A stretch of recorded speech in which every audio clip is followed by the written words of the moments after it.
Friends, if you're looking for real old-school laughs, you're in for a treat because we've got them right here. Flip City Magazine. Remember Mad Magazine? Then it went woke? Well, don't worry. Flip City has no chance of going woke. That's right. 4 times a year, you'll get an actual printed magazine full of jokes, stories, comics, and more, all about today's pop culture, entertainment, and woke politics. Flip City takes terrible entertainment trends we love to hate with hilarious parodies of Lord of the Rings, Stranger Things, The Walking Dead, Star Trek, Hunters, and more. Trust me when I say there is nothing else like Flip City on the market. So subscribe today. It will be delivered in print, or you can even get it digitally if you're one of those wacky Zoomers. Either way, follow our link and sign up today, and if you put in midnight, you get an extra 10% off. Check out Flip City Magazine today. Fucking knows. All right, Tom, you got a song you want to play? I do have a quick one here. Hopefully go for it. It's kind of a work in progress, but Oh, okay. I wish it was about Barbie. It's not, so. But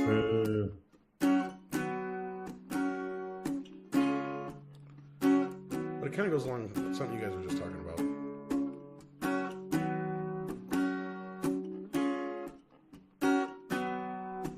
Well, I was feeling mighty randy. I just couldn't hide it. I had my cell phone handy, so I slipped to somewhere private. Well, my mouth started to water, and I couldn't believe the size of those cans now. There ain't no one hotter, yeah, I met your mom on OnlyFans. Oh yeah. Well, see, I'm her best customer. Oh yeah, she's so good to me, yeah. She loves the gifts I send her, 'cause she bakes me cookies. Oh, I'll make her mine, I don't care how. She's the best I ever had. Don't give me that look now, 'cause someday I might be your dad, yeah. I met your mom on OnlyFans.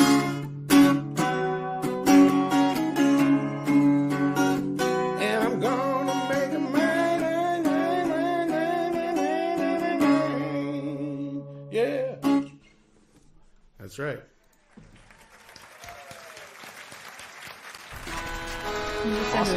She makes really good cookies too. When a humble bard graced the ride along with Geralt of Rivia, along came this song. From when the white wolf fought a silver-tongued devil, his army of elves at his hooves they did revel. They came after me with masterful deceit. They broke down my loot and they kicked in my teeth, while the devil's horns minced our tender meat.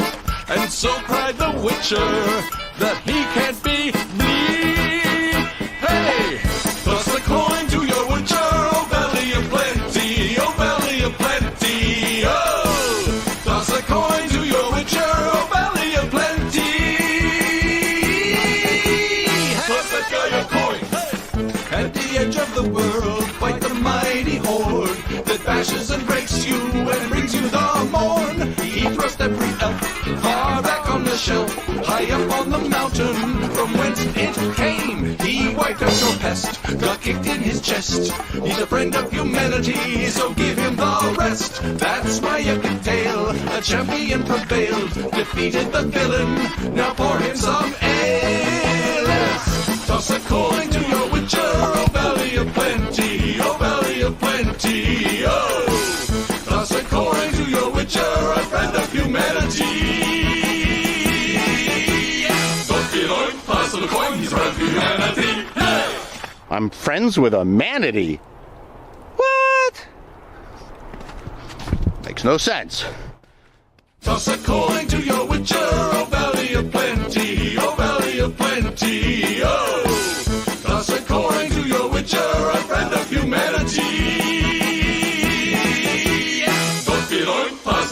spread humanity. Hey!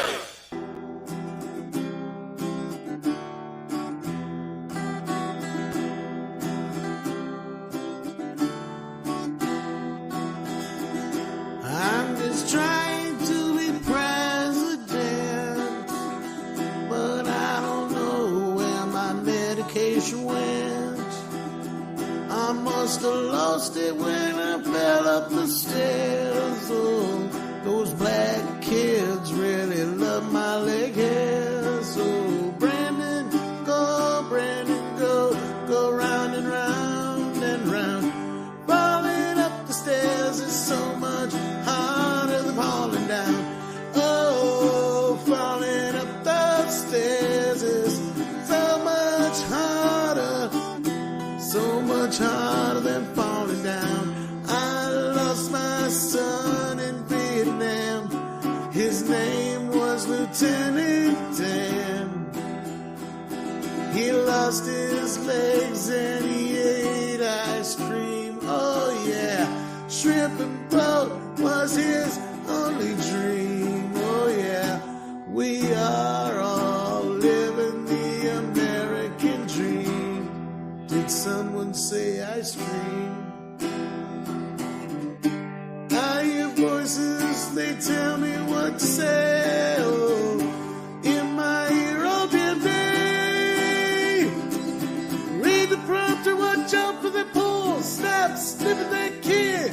Get your finger out of that hole. Falling up the stairs is harder than falling down. Falling up the stairs is harder than falling down. Falling up so much harder. Yeah, it's harder than falling down.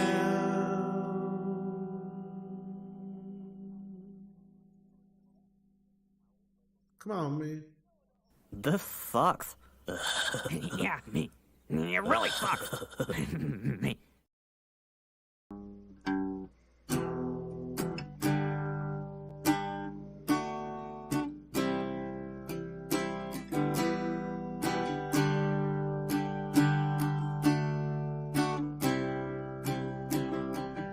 I'll wake up in the morning just like the rest. But today I wish I could grow some breasts. So I visit my doctor and they them told me, hey, no problem, I can give you a pussy. Oh yeah, won't you fuck my love bucket, baby? I wanna be a lesbian, can't you see? And I can shame and cancel you if you reject me, 'cause I'm totally brave and sturdy. I traded in my truck for an electric car, oh yeah, 'cause otherwise the planet won't get far. I turned in my guns and I saved a seal, 'cause I tell you, brother, global warming is real, yeah. Oh, and my hot pistol is just making it worse. Trust me when I say that the gun is a curse. It keeps killing people left and right. One day, maybe we'll stop it and we'll win. We'll win the fight. Oh yeah, oh but that's okay if you wanna be gay or bi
Excuse me, ma'am. No porn at the bar. Oh, it's okay. I'm transgender. Oh, I had no idea.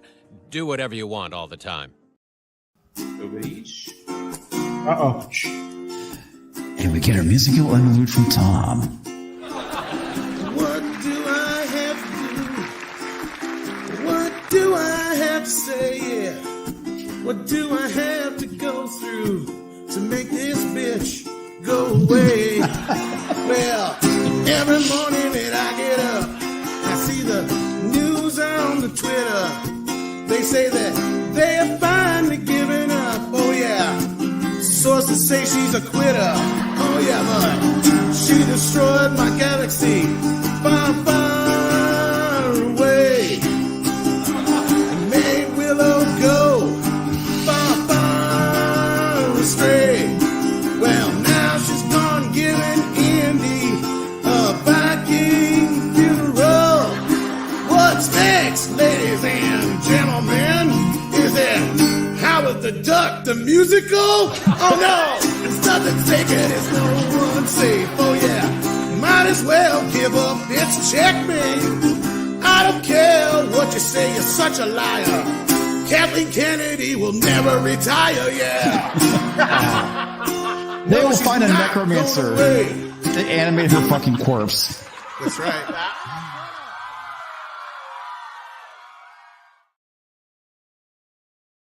I got molested in the little boy's room.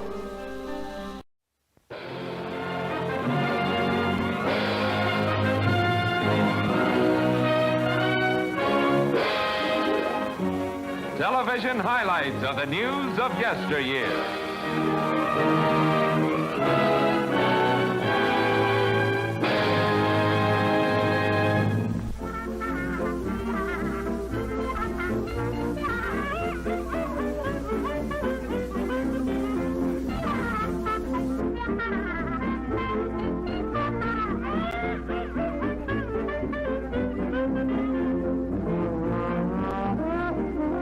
I like turtles. Welcome once again, everybody, to the weekly wrap up. That's the show where we try not to talk about the news. Welcome, everybody. We have a small panel so far. We have Toxic Man Flu. How are you doing? I am very microscopic, so it is a small panel. Doing much moving better. So my voice is still a little hoarse, so I'll be doing a lot of drinking of water on stream. So your mouth isn't moving, which is weird. It's kind of freaking me out. oh no, it's freaking me out too. But we also have with us Scribe Light. Welcome to the weekly wrap up, sir. Where the show where we try not to talk about anything important. Well, that's completely in my wheelhouse because I have nothing important to say. Good. Thank you for inviting me. Amen, Actually, brother. Amen. We've got two really good lists this week, and so this is what I'm going to do. I'm going to start this off by letting you guys know what the lists are. I'm going to throw a poll in the chat because Tox threw one at me at the last minute. So I promised you guys we were going to cover. Oh, here's Clobbering Times. How you doing, Clobby? Hey. Good evening. Oh, sorry about that. It's for what? What? I couldn't hear you there for a minute. I have my. It's okay. You're not wearing microphone. any clothes. We already know. Well, I'm made of You're orange rock. rocks, so yeah. I mean, it's fine. Sorry. Just wanted to stop in and say hi to you guys. Oh well, even if you're not staying long, welcome to the program. Thank you, buddy. I was just about to put the poll up for the folks out there in the chat to decide which we're going to talk about tonight because I brought up the Rolling Stone 50 best superhero films last week. Said we'd crack into that. So it's up to you guys. Are we going to do that or the one that Toxie just brought to me, which is 15 franchises with only one good film? So you guys decide. And let me know. So in the next few minutes, you're going to let us know. I'm going to be biased. Comic bias, but yeah. You decide, but you're however long you're going to be here for. But welcome, everybody. I see over 400 of you in the chat so far. Hit that like button if you haven't already. Share out the link. Let everybody know that we're live. Welcome to everybody who's joining us from Valiant Stream. I don't know if they're done yet over there or not. Thank you so much for being here. We got Dr. Coffin Nails here. I see swinging around that wrench. We got Price of Reason in the house. How you doing, Price of Reason? We got Dr. Lee. We got Hamdinger. We got Doba Fett, Coffee Lover, Toddzilla. Oh no, they say he's got to go. That is awesome. Gonzalo Bergali's here. We've got let's see, Scribe Light's in the chat as well as on the screen. We have Nicholas Horton. Did I say that already? I don't think so.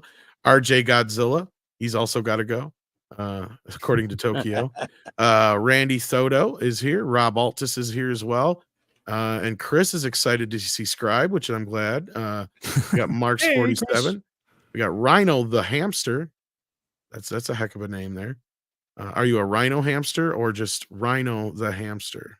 Great supervillain name. Carl Anderson is here and says, thank Tom. I need this. I just got put on 30-day probation and really need something to get me 30-day probation for what? Dang. Get me out of the funk I've been feeling. What do you get put on 30? So like at work or what? Oh, man. What'd you do? You know, unions often do that. So like, yeah, my dad he's a railroader. That happened to him once. He got railroaded. Basically, yeah. They said that, there are 4 indicators that the train stops and one of them wasn't stopped. And he's like, the light was off. Bad, but it was good, you know. And yeah, so they fired him for 45 days. Wow. Like basically like suspension kind of thing. Yeah. So it's something, maybe it's something like that. But very sorry to hear that, and I'm sure it wasn't deserved. Well, hopefully you can have some fun listening tonight, because that's kind of what this show's all about. Andy said he couldn't make it tonight, unfortunately, but he's listening, so we appreciate the support. But I know a few other people who might be stopping in. We'll see here as we get rolling along. We've got all the polls. Let's see, you've got 138 of you have voted so far. Keep voting. 15 franchises with only one good film is winning so far. I see we got Joker Voice in the house. How you been, my man? Putin's Cat's here. Jason Webster. Hello. Yek Domino. Duck Nation is here. How you guys been? How was your week, Tox? You've been kind of under the weather, haven't you? Yeah, I woke up Thursday and just man, I get this about once a year, and it's just nailed me, and a little incoherent and a lot of heavy fever. So I was out Thursday and most of Friday. So, and then everybody knows not everybody, I'm sure, but Mrs. Flu had rotator cuff surgery, and she's been doing very well and starting to do her physical therapy and getting around and moving stuff. So she'll be able to throw meat in no time. Yeah, well, that's what happened. She threw way too much and tore her rotator cuff, just like a pitcher, you know. Yeah. So professional. I mean. But thanks for asking, Tom. I appreciate it. Yeah. Carl says he made some mistakes, and this is the result at work. No. Well, what do you do for work, Carl? Hopefully you're not like a doctor. I'm a nuclear physicist. Let's hope he's not a doctor. Might be a hitman, you know what I mean? Oh, yeah. That's true. Or a hitman. Oops. Hit the wrong guy. Oops. Yeah, but it's only a 30-day suspension. So that's 2 jobs you cannot say oops at, right? Like a doctor or a hitman. Well, his name was spelled sort of like the other dude. And oops. Could be. He looked just kind of like the same guy, but it wasn't right. I mean, maybe he's Agent 48. What do you mean, Doc? Oops, shit. Nothing. Just grab a tourniquet. Right. Oops. Wrong. Wrong. Which leg were we operating on again? Pop the wrong dude. Or if you're out there in the field and you're just like, oops. Sorry about that. You looked a lot alike. You're gonna be just a little shorter. Anyway, no. In all seriousness, though, hopefully we can cheer you up, Carl. And that's you know what, Carl? Livers grow back, so it's okay. Yeah, livers grow back. That's what I've heard. That's what I've been told that before by no doctor. So yeah, I'm sure it's true. Sure. Let's see where you guys are at. Let's get some more votes in here. I want to see, because there's over 400. There's almost 500. There's 500 you watching now. We just got 500. Oh, early vote. I want to see it. I need at least half of you to vote. There's dozens of you. Dozens. I mean, come on, get up there. At least, let's get 250 votes out of there. How's your week been? I caught like a few minutes of your recent TED Talk thingy. Oh yes, the TED Excellence. It was. As always, it was something else. Otherwise, work is it was month-end billing, which is always fun with plenty of spreadsheets and invoices and all that kind of ridiculous paperwork. The rest of the week was relatively sedate, save for the temperature, because it was a little spiking in the heat department, which I'm not happy about. But hey, That's life, I suppose, in these modern times. Well, it's global warming, I'm told. Yeah, so I'm told. Yes. Yes. Well, Carl, you're an accountant. You know what? You and Mikey should hook up. Maybe he can help you out with a few pointers. Yeah. There you go. We got Joker Voice, who's been a member for 23 months. It's crazy. Damn, that's great. Just simply crazy. Nice. And then we got Toddzilla, who's here and says, with $5, thank you. Elon recently said that if anyone's employer took action against them because of their tweets, X will sue. Gina Carano replied, saying she's qualified. You know who else did? Our very own Carolyn. So hopefully Carolyn, yes, Carolyn, who's on Toxic Femme. And, okay. She works with Eric July now. Mm-hmm. She, if anybody, definitely has some. I saw that Libs at TikTok tweeted at Elon Musk that she had gotten this done too, and he asked her directly if that was true, and she said the headline more complicated than that, but yes. I'm like, yeah, okay. I mean, Gina's situation's a little bit more nuanced, but I could see a situation we talked about this earlier on VRs where Disney would not want to get to any kind of discovery, right? Because the truth is, she doesn't have any grounds to really sue on as far as like being quote unquote fired because they just didn't renew her contract at Lucasfilm, and they'll sit there and argue that no representative of Lucasfilm went public with this, so that whoever said that claiming to be a representative of Lucasfilm. It was just an email exchange between a few people. There was no name said. So Lucasfilm has officially never said anything up until when they've asked like Jon Favreau and stuff about it. What she does have is some ground to stand on, just how her reputation had been destroyed because of the perception of it and the idea that clearly she, we all knew that she was being set up to be put in this other show. They killed all her toys instantaneously. There's some grounds for this. Her career took a huge hit because of it, especially when she was on an upward trajectory. Like, she's got some grounds to stand on, but I don't think Disney's going to sit there and want to go through Discovery once the emails get out. Because there was clearly a conspiracy to get her fired, right? But where the other situation, Carolyn, is she was literally fired for liking and following. There's an actual trail there to follow. Yeah, there's that one's. Yeah, but as I tweeted back, responded back, I said their loss is our gain. I got to meet her down in Dallas. No shit. Yeah. What a wonderful person. She's a wonderful person, indeed. And yes, one of the best of us. And knows what she's doing and doing stuff. She made the whole Rippaverse launch. All the issues they had with the IT stuff, but she was right there handling all of that, putting it out there. So I think she's found a place where it's not a toxic environment. Outside of Mondays with you guys. But I think she's better off. And I'm very happy for her. She's a sweet person. I think so. I think she said, I think I've asked her kind of personally, like, I think I could say this. I've asked her, are you happier? And like, I'm sure clearly, she is. So I hope that this goes through for her. And this is something that it's more about the principle than it is about any money, right? Especially when it comes to Gina and Kara, I think. But Das Wolfen has also been a member for 13 months. Thank you so much for that. Das Wolfen. Kalabia. Yeah, buddy. Go ahead, Scribe. You're going to say something. I was going to say Das Wolfen from Pop Culture Minefield, who I see on there very often. Oh, yes. Kalabia, how's your week been? Oh, burning up hot down here. Barely be able to walk outside. Very busy, but good. Good fun. Nothing to write home about, but definitely a good, productive one. But, man, is it hot. Holy Lord, you walk out, you hit like a force wave of heat down here, which is not what you think to be used to it by now, right? But right. Other than that, nothing to complain about. Well, it's the global warming pretty thing, cool. Right? That is true. And I'm told I'm supposed to blame all of us here on this panel, probably. I know it's not the fact that we were forced to stay inside for almost 2 years in the air conditioning. Did you hear the CMT song? It's the guns causing it too. Oh, the guns. That's right. I burn lithium batteries as a hobby in my backyard. You shouldn't do that, I've heard. Oh, really? Okay. More you know. It's cheaper than barbecue briquettes at this point. Oh, that's true. It gives the burgers a real funky taste, I thought. Oh, man. The taste of ozone. You're just going to cook the squirrels. What? Well, I hear global warming's being caused by all the farting Lizzos. So, Yeah, her backup dancers just they're putting a lot of weight on that floor. I tell you what. I tell you, the most unbelievable thing about that whole story is the fact that she would even know what a banana is. Oh my. Yep. Yeah, well, she you know puts what's the ass in potassium. Yeah, Oof. she does. I'm gonna do that one.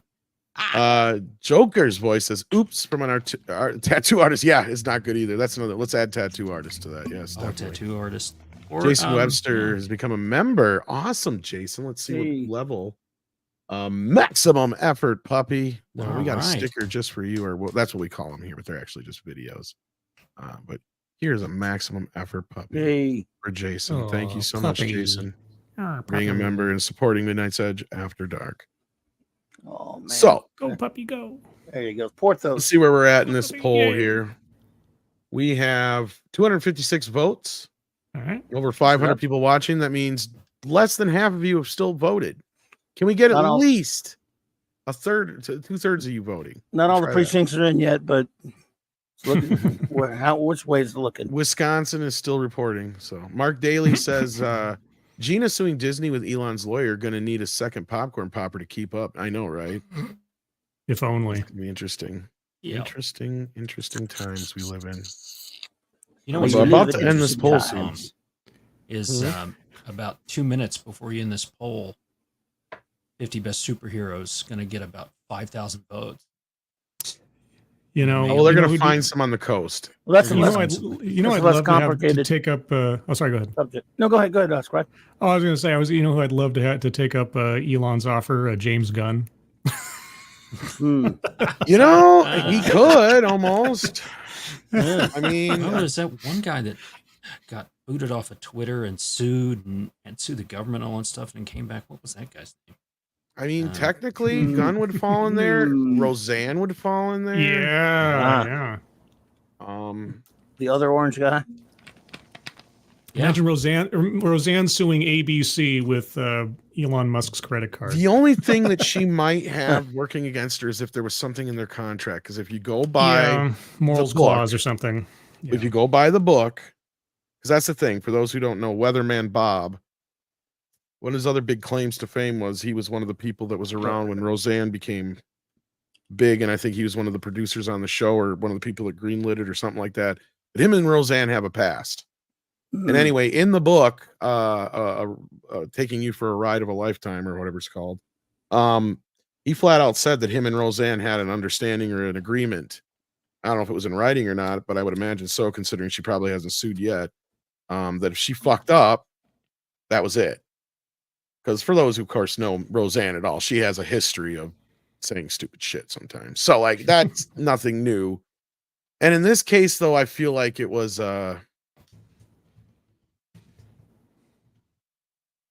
not as warranted as it probably could have been, considering Roseanne has said much worse shit. Right? Well, I mean, it's the one-sided nature of the whole thing. Yeah. I don't mind if you have a social media platform or anything, and you say, you know what, I don't want that behavior on there, but you have to apply that evenly across the board to be fair. I mean, honestly, the worst part was afterwards, not so much her tweet, but when she was out in this going, I never meant it as a race, just ranting and raving. Like that, I think hurt her case more than anything, probably at the end of that's just my personal opinion. But I mean, she's doing what Roseanne does.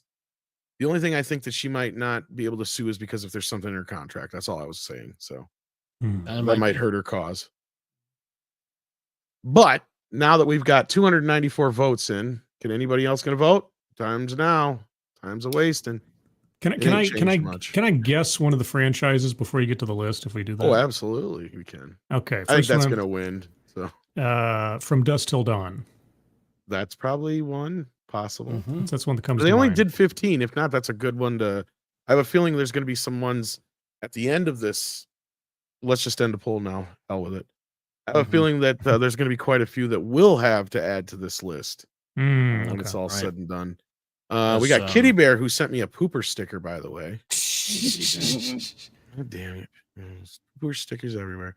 Rad Entertainment says for the poll, Stargate, Firefly, and Star Trek. I'm thinking you mean the 09 Star Trek franchise, probably. Yeah. Well, Firefly only had one good film because there was only one. Only one film. Same on Stargate. But thank you, Rad Entertainment. All right, let's get into this. Why not? Let's not waste any time because I don't know how much longer we've got Klobby for here. So, and I know Tox, you said you're kind of limited too, but since you brought us the poll, I really got to update this thing. Okay. It's like doing its own thing here. Hang on, guys. I probably haven't even seen most of these. That's why my area would be the superhero ones, but I'm here with. I've probably seen too many of them. Is my problem. Okay, let's try this again without it doing its own thing on its own. 15 franchises that really only have one good movie.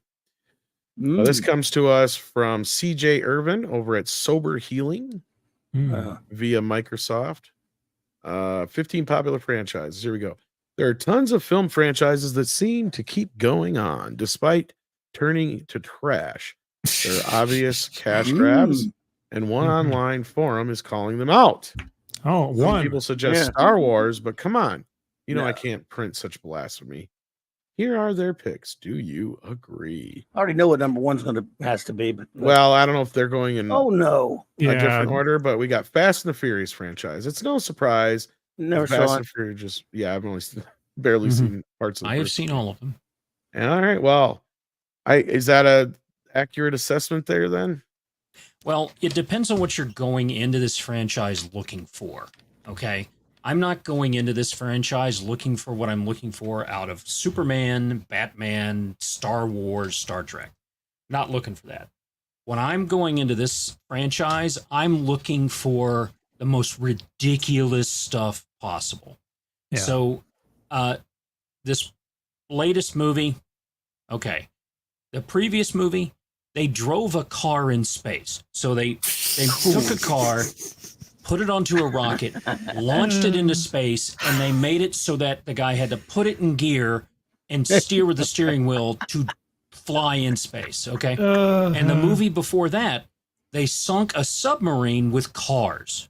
And then the movie before that, they jumped a car through 3 buildings that were next to each other at different levels, so it was going down. So they went through this one, and they went through that one, then through the next, right? Wow. So it's an over-the-top, fun, just what crazy thing are they going to do next? Like Speed Racer, where the cars are crazy, like they're just insane doing all this kind of stuff. And they got helicopters hooking up to the cars, and they're jumping over things. And one of them, they were chasing a C-130. It was going down the runway, and the runway must have been 45 miles long because it took them forever to chase this thing down. So if you're looking at a normie perspective of this, is there one good movie, the first one? Okay, yeah. From I'm trying to have dumb fun with this movie, I've enjoyed them all. So there you go. Just understandable. I hear you. I know my expectations when I go into these films. Yeah, it depends on what your definition of good is. If you're looking for cinematic quality in a franchise where the draw is spectacle, then maybe there is only one quote unquote good movie. But yeah, everything else is just you get more of what you want.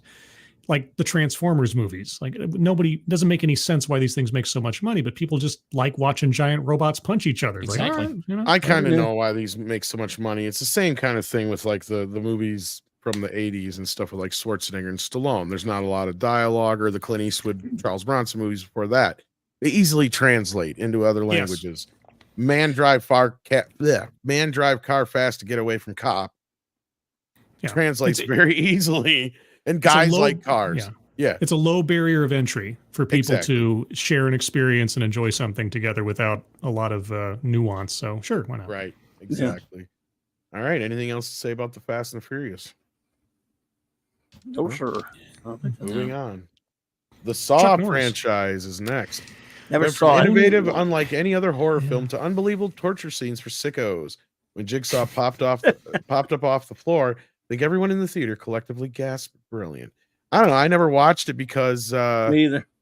Somebody spoiled it for me, and I'm not a big fan of like torture porn. So I saw the first one in the theater, and as far as I mean, if I remember correctly, part of the impetus behind making the film in the first place was there was a limited budget. They had to figure out how can we do a movie with two guys in a room, and that's essentially what the movie is. And in that sense, it was a brilliant piece. And as far as movies go, sure, the first one was good. But here's the thing, and I know this maybe people don't want to appreciate this as much, but I've seen just about all of them at this point. I think I missed the last couple. But what I was always impressed with was the audacity of how they retroactively fit future movies into previous events and to make this completely convoluted and insane timeline if you actually lined up all the bits and pieces together. And I mean, because I thought, if you're going to try to stretch this franchise out and keep making each subsequent movie relevant, I guess you would have to find a place to put it in the previous events or even in the middle of the previous events. And I got to give them credit for that, at least. As far as like quality, yeah, each one's a haunted house, and how can they come up with a creative machine to kill somebody next? But if you like that kind of thing, it's your horror Fast and Furious. There you go. And that's what I would say about these films. It's the same thing with Fast and Furious. If you're into this kind of stuff, you're going to enjoy these films and just watch them. I am with Tom. I am not into this stuff at all. I have not seen any of these films. Maybe 15 seconds of it here or there outside of the previews. But it's not like it was innovative to a certain extent, but it's not like it was innovative. Sorry about that, but it's not like it was innovative of a concept. This kind of locked room torture thing has been around for a while. Sure, but they're cheap to make, and they make a lot of money. So exactly. That's the horror films. They've been doing it for a long time. They're cheap to make a lot of money, and these films make money. And they got us out of the Scream era too, for sure. Yeah, and the longest time their catchphrase was, "If it's Halloween, it must be Saw," and it's like a yearly event. It's a yearly ritual. Go off and watch the new Saw. Oh yeah, they were definitely the Friday the 13th of the aughts. That's for sure. Yep. So are you saying it's the Break-In and Break-Into Electric Boogaloo of 1984? Yes. That's so cheap they made them. No, I've never seen these, but I wonder, audience, go ahead and let me know if you agree with this one, because I think there's some people who actually say, like, I think it's the fourth one that's actually really good or something like that, or where the series kind of takes a different turn and they actually enjoy it more or something like that. But and then they got even more inventive. Like, I think the one after that actually is from the point of view of the killer or something like that, or the spin-off one with Chris Rock or something like that. Anyway, yeah, let me know what you guys think in the chat while we're moving along here, but let's keep going, because I have very little to add to the Saw franchise, unfortunately. But people are saying Saw 3 is not bad. So what you're saying is you're cutting off the Saw discussion. Why not? All right. Oh yeah, Darkman. This is for sure. It's true. I mean, yeah. No, here's the thing. I think they should have added a caveat to this, and this is where I was going to say earlier with, like, I wonder if From Dusk Till Dawn will even be on here, because I think you should not include franchises where they went straight to video after the first film. That's fair. I don't think that's a fair assessment. I hear you. Could be like Tremors, for instance, and there's a few others where right after the first film, no matter what, they went straight to video. That to me is not a fair kind of gauge. And the first, this is an okay movie. Really, I'm not even trying to stick up for the Darkman franchises at all. Like, I'm just saying, like, in general, I think this is kind of a low bar. Yeah. I'm a Darkman super fan. I've got all the movies on disc. I've got the entire comic book series that Marvel put out. I've got all of the novelization series they put out, which you can't find those anymore. How many movies now?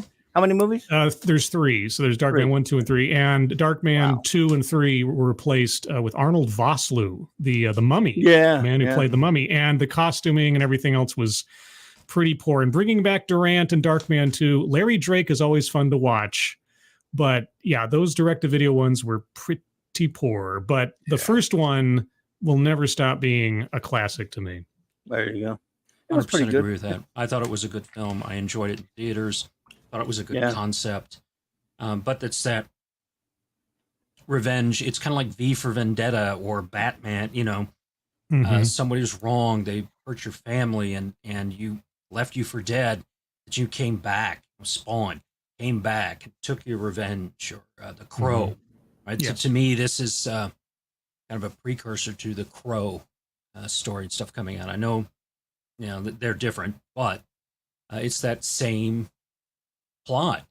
Somebody's done me wrong, and in general, people, they don't like injustice, and they love seeing you get back and evening the score. Yeah, it's however many versions of Count of Monte Cristo you can come up with, and exactly.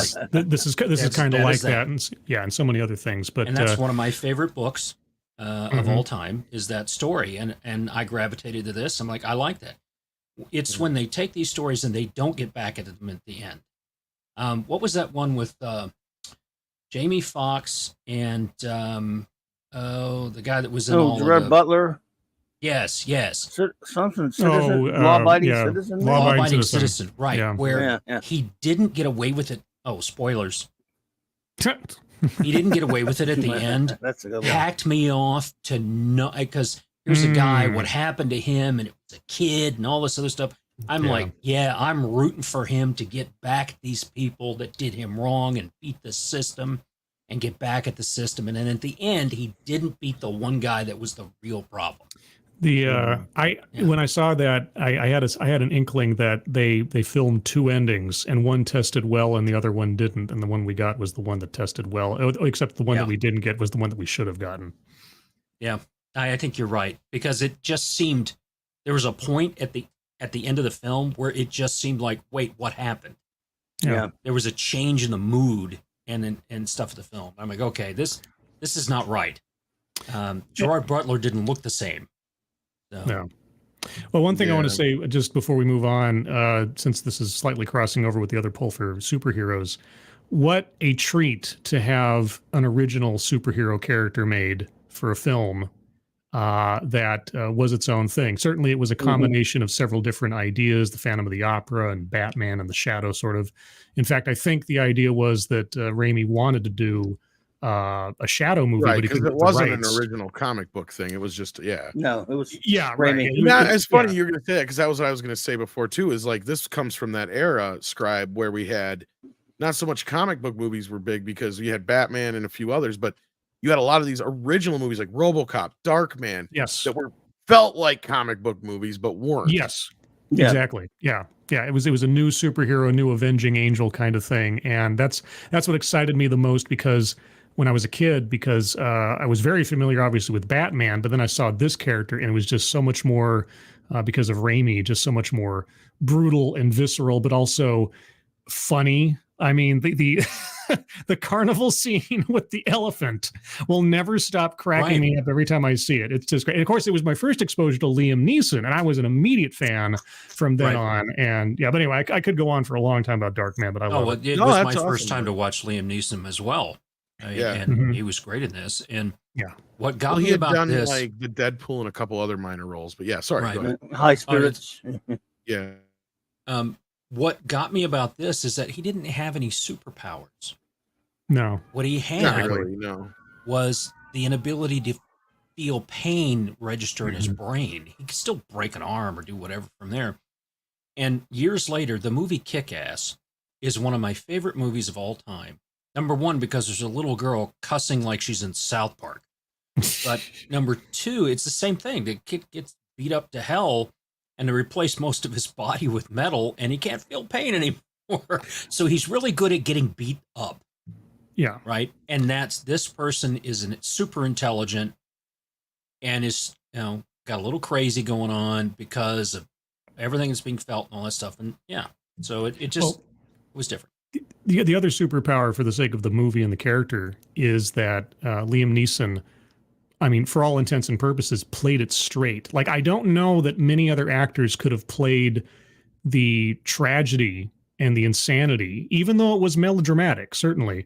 But his ability to take that material and really make you feel like this is a real person who has experienced insane amounts of trauma. And you watch him go through this downward spiral of losing his sense of touch, not only with his humanity, but also literally, and having to find his, not that I want to play into the whole identity politics thing, but to try to find his identity through faking himself as other people and everything.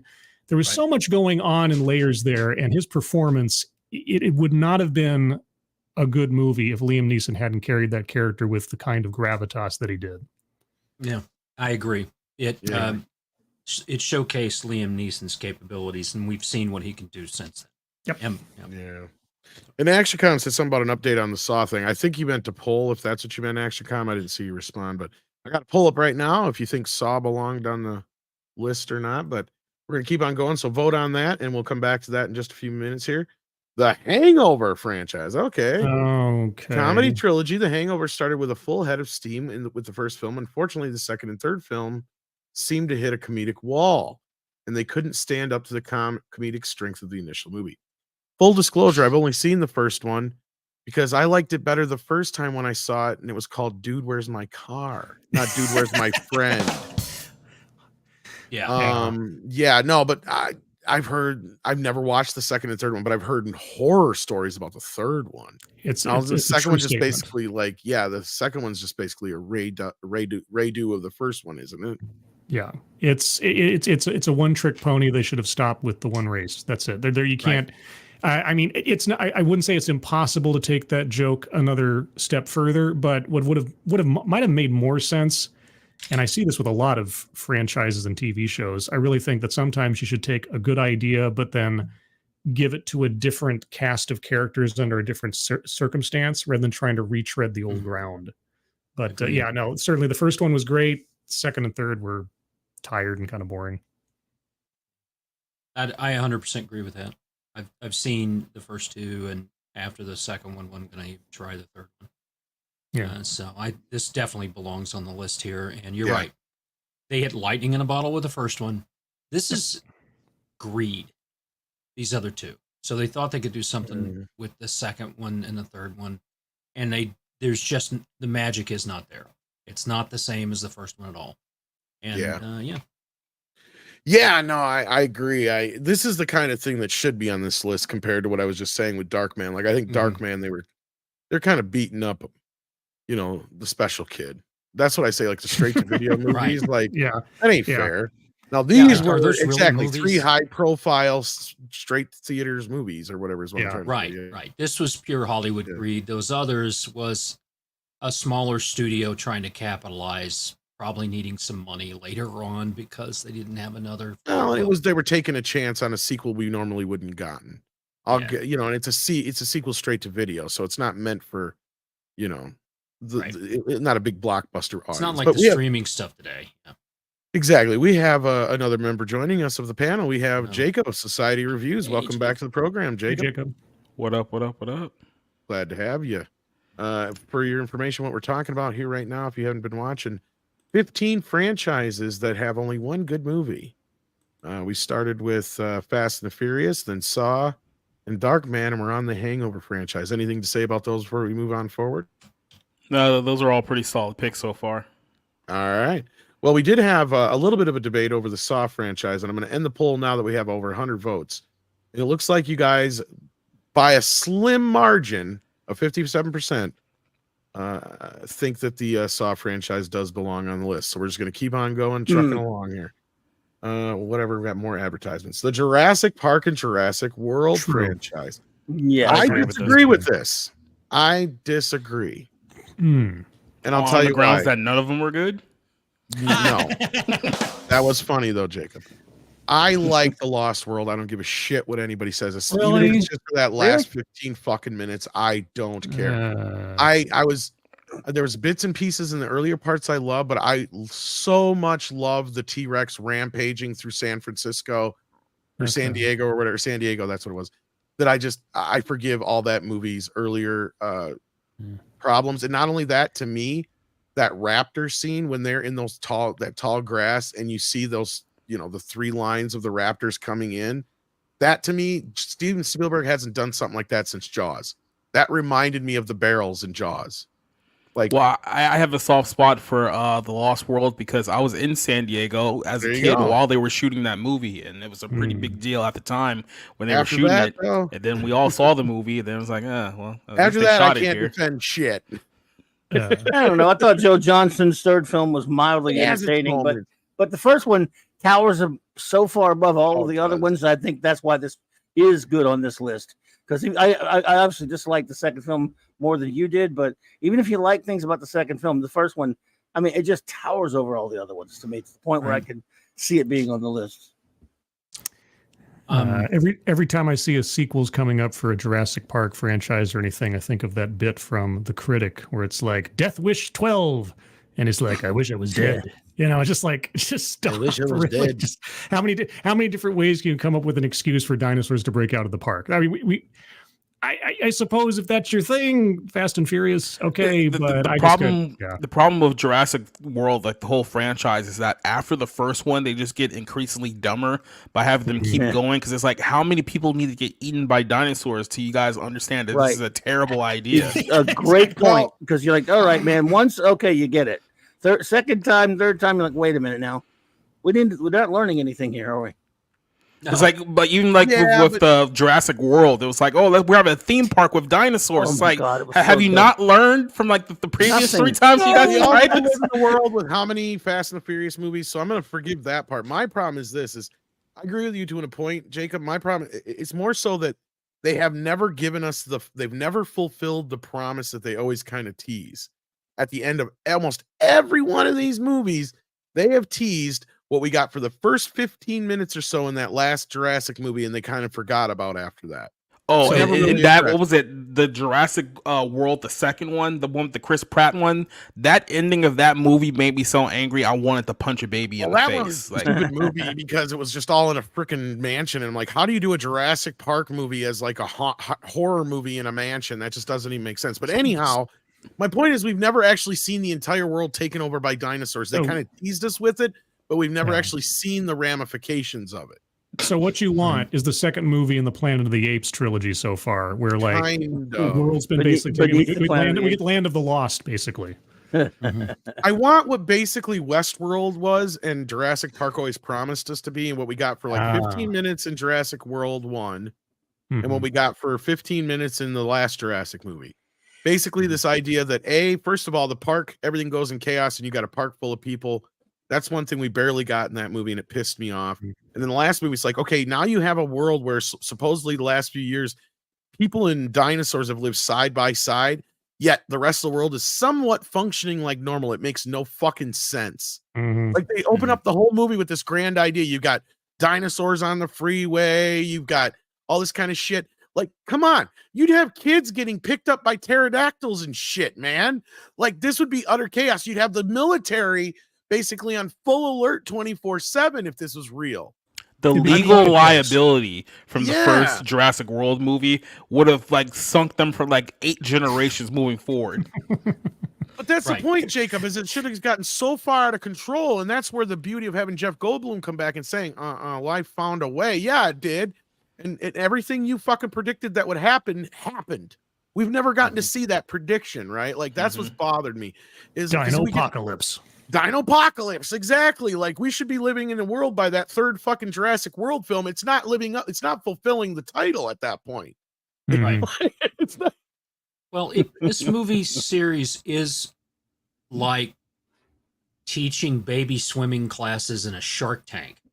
It really is. It's like the first time you do that, Mom, this might be a bad idea. But then you go through all the trouble of having another baby and going back to the same baby swimming with sharks class. I get that. Because I like how every villain in the Jurassic World franchise has the exact same idea. We're going to turn these dinosaurs into weapons. They're going to fight, and they're going to fight in a war in the front lines. With it, Jacob. That's what pisses But they keep retrying it over and over again. Why do you think I was like, they wasted Vincent D'Onofrio in Jurassic World 1 so bad? I'm like, why the fuck is he even in this movie? He amounts to nothing. Nothing he does anything in the movie. Like, I couldn't understand someone thinking in 1993 that having a T-Rex on the front line would be a good idea, but we have drones now. We don't need dinosaurs fighting wars. It's like, what are you doing? I want George Patton riding a T-Rex into battle. That's what I want. The Raptors come in from the left. And they're coming from the right. It's their blood. My guts. They're scared of turning the Good evening. into oops. Didn't know you guys were still going, but I want to see a Tyrannosaurus Rex take on a T-80. That's what I want to see. Yeah, That's what I I'm want to see saying. that. I want to see the dinosaurs taking over Russia. That's what I want to see. We've got T-Rex all over the place. Our tanks are being destroyed. We're watching it on Netflix. On Netflix. When Tom talks about his pets, I always envisage one of them as being a T-Rex, funnily enough. That's So, why. like, okay, so I got the poll up now. We're going to leave it up for just a few minutes for you guys to chime in on. But yeah, does the Jurassic franchise belong on the list? I make an argument that there's still a chance. Like, you could still do the movie we were just talking about, right? Like, that could be the ultimate capper of all these movies. And I will give them credit in the last movie, at least. And I almost feel like Trevorrow did it on purpose. Like, he made an effort to make sure that they got everybody back on screen together of the old cast, and he gave all the old cast moments and things to do throughout the movie with the new cast. Like, as bad as the movie was, I'll give him credit for that. He came in to clean up and mop up the mess that was the Fallen Kingdom movie. Because because you can think about it, the Jurassic World franchise was set up much like The Force Awakens. The first movie, we played it safe. It's pretty much a redo of the first Jurassic Park movie. Literally down to the point where you got the kids and everything trapped in the park and all that kind of stuff and all that business, like almost beat for beat, just like The Force Awakens was. After that moment, going to where they did with the Fallen Kingdom was a huge mistake, and Trevorrow being distracted during that movie, I'm sure it played a big part in that. I'm not saying this guy's a genius or a great writer or anything, but at least he tried to mop up that mess with the third Jurassic film. I don't know. I'm not going to try and give him too much credit, though, but we'll see what you guys think. We already got 150 votes in. Get them in here. Brian, so far our franchises we've been talking about, it's 15 franchises that only have one good film. It's been Fast and the Furious, Saw, the Darkman films, the Hangover trilogy, and now the Jurassic and Jurassic Has there World been a films. certain Scottish-themed movie mentioned yet? Not yet, but I think it's going to be on the list. Right, okay. It'll be there. It's for the love of sheep. I think your timing is actually pretty darn good if you can kind of see the previews. Don't draw too much attention to that. Because by the way, I hated the first film in this series. The only one that I really liked was Jurassic World. Really? Yeah, I hated this movie when it came out. Really? Oh, wow. God, yeah. I just. How long have you been a communist? Wow. No. When that T-Rex and that little girl keeps shining that light in that T-Rex's face, as the little boy, I would have thrown her out so the T-Rex would have eaten her so I could have gotten away. But it's reality, dude. I actually stood up in the theater and screamed at the screen, "Throw the girl and run away." Tox. Everybody was staring at me. That's what most I'm gonna tell you, though. that is one of the most realistic scenes of the movie. Have you not seen how many videos there are of stupid women getting out of cars and like lion sanctuaries and shit because they're in an argument with their husband? Like, yes, I saw that one. Yep, that ended well. Yeah, let's grab some super chats before we keep going here. Mercenary X21 says, "I will fight to the death. Anyone, Ghostbusters 2 is better than Ghostbusters 1." That's an oddball take, but okay. Someone who is a San Diego resident, rampaging T-Rex was the best. Also, everyone must go before bad idea. Okay. Wow. That's a fight. That's quite a fight. I wouldn't fight. Yeah, about you're it. gonna be I'm in not for a gonna fight fight right with there. someone. Keep in mind, Jurassic World, on you. the second Jurassic World movie, they literally had like a dinosaur you can control with a gun, which defeats the entire purpose of having a dinosaur. As a weapon. Yeah. Mr. Tickle Trunk says, also not a single T-Rex with lasers. Why? Yes. Freaking lasers. Laser beams. We need it. What the heck? And then we've got Nicholas Horton here who says, Tom, Jurassic World Dominion should have been more like the animated show Cadillacs and Dinosaurs. I agree. At that point, based on a comic book.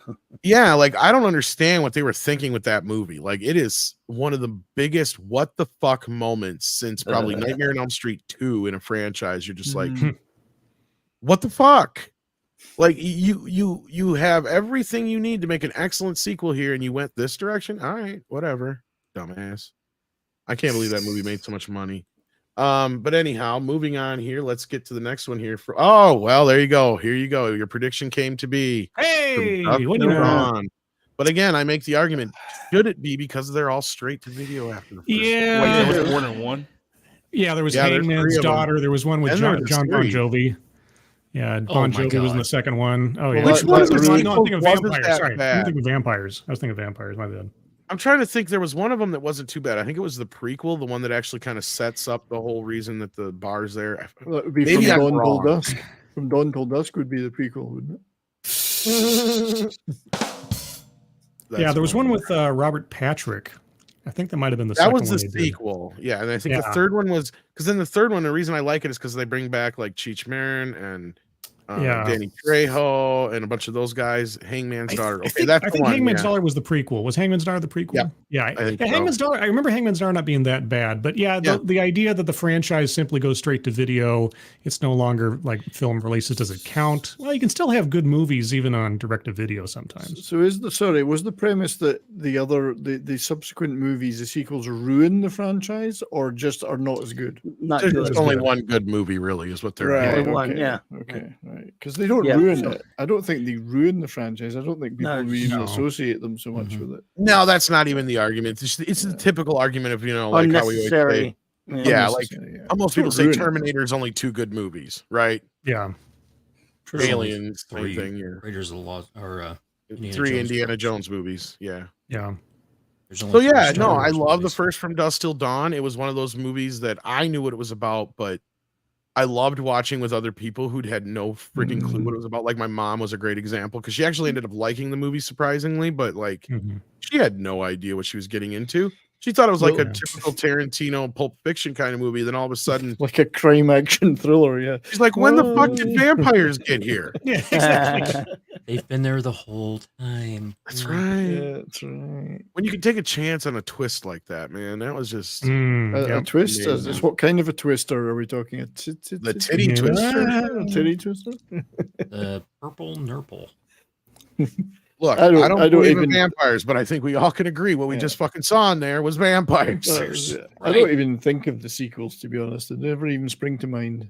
So Oh, I worked at a George video Clooney store plays when after himself high as a school. vampire killer. Oh, go ahead. Sorry. Oh, I was going to say I worked at a video store both just before and after graduating high school, and the direct-to-video From Dusk Till Dawn movies when they started coming out, I remember seeing them and I was like, ooh! And then I watched Hangman's Daughter. I was like, that's pretty good. And then whatever I forget what the Robert Patrick one was called, but It was a sequel.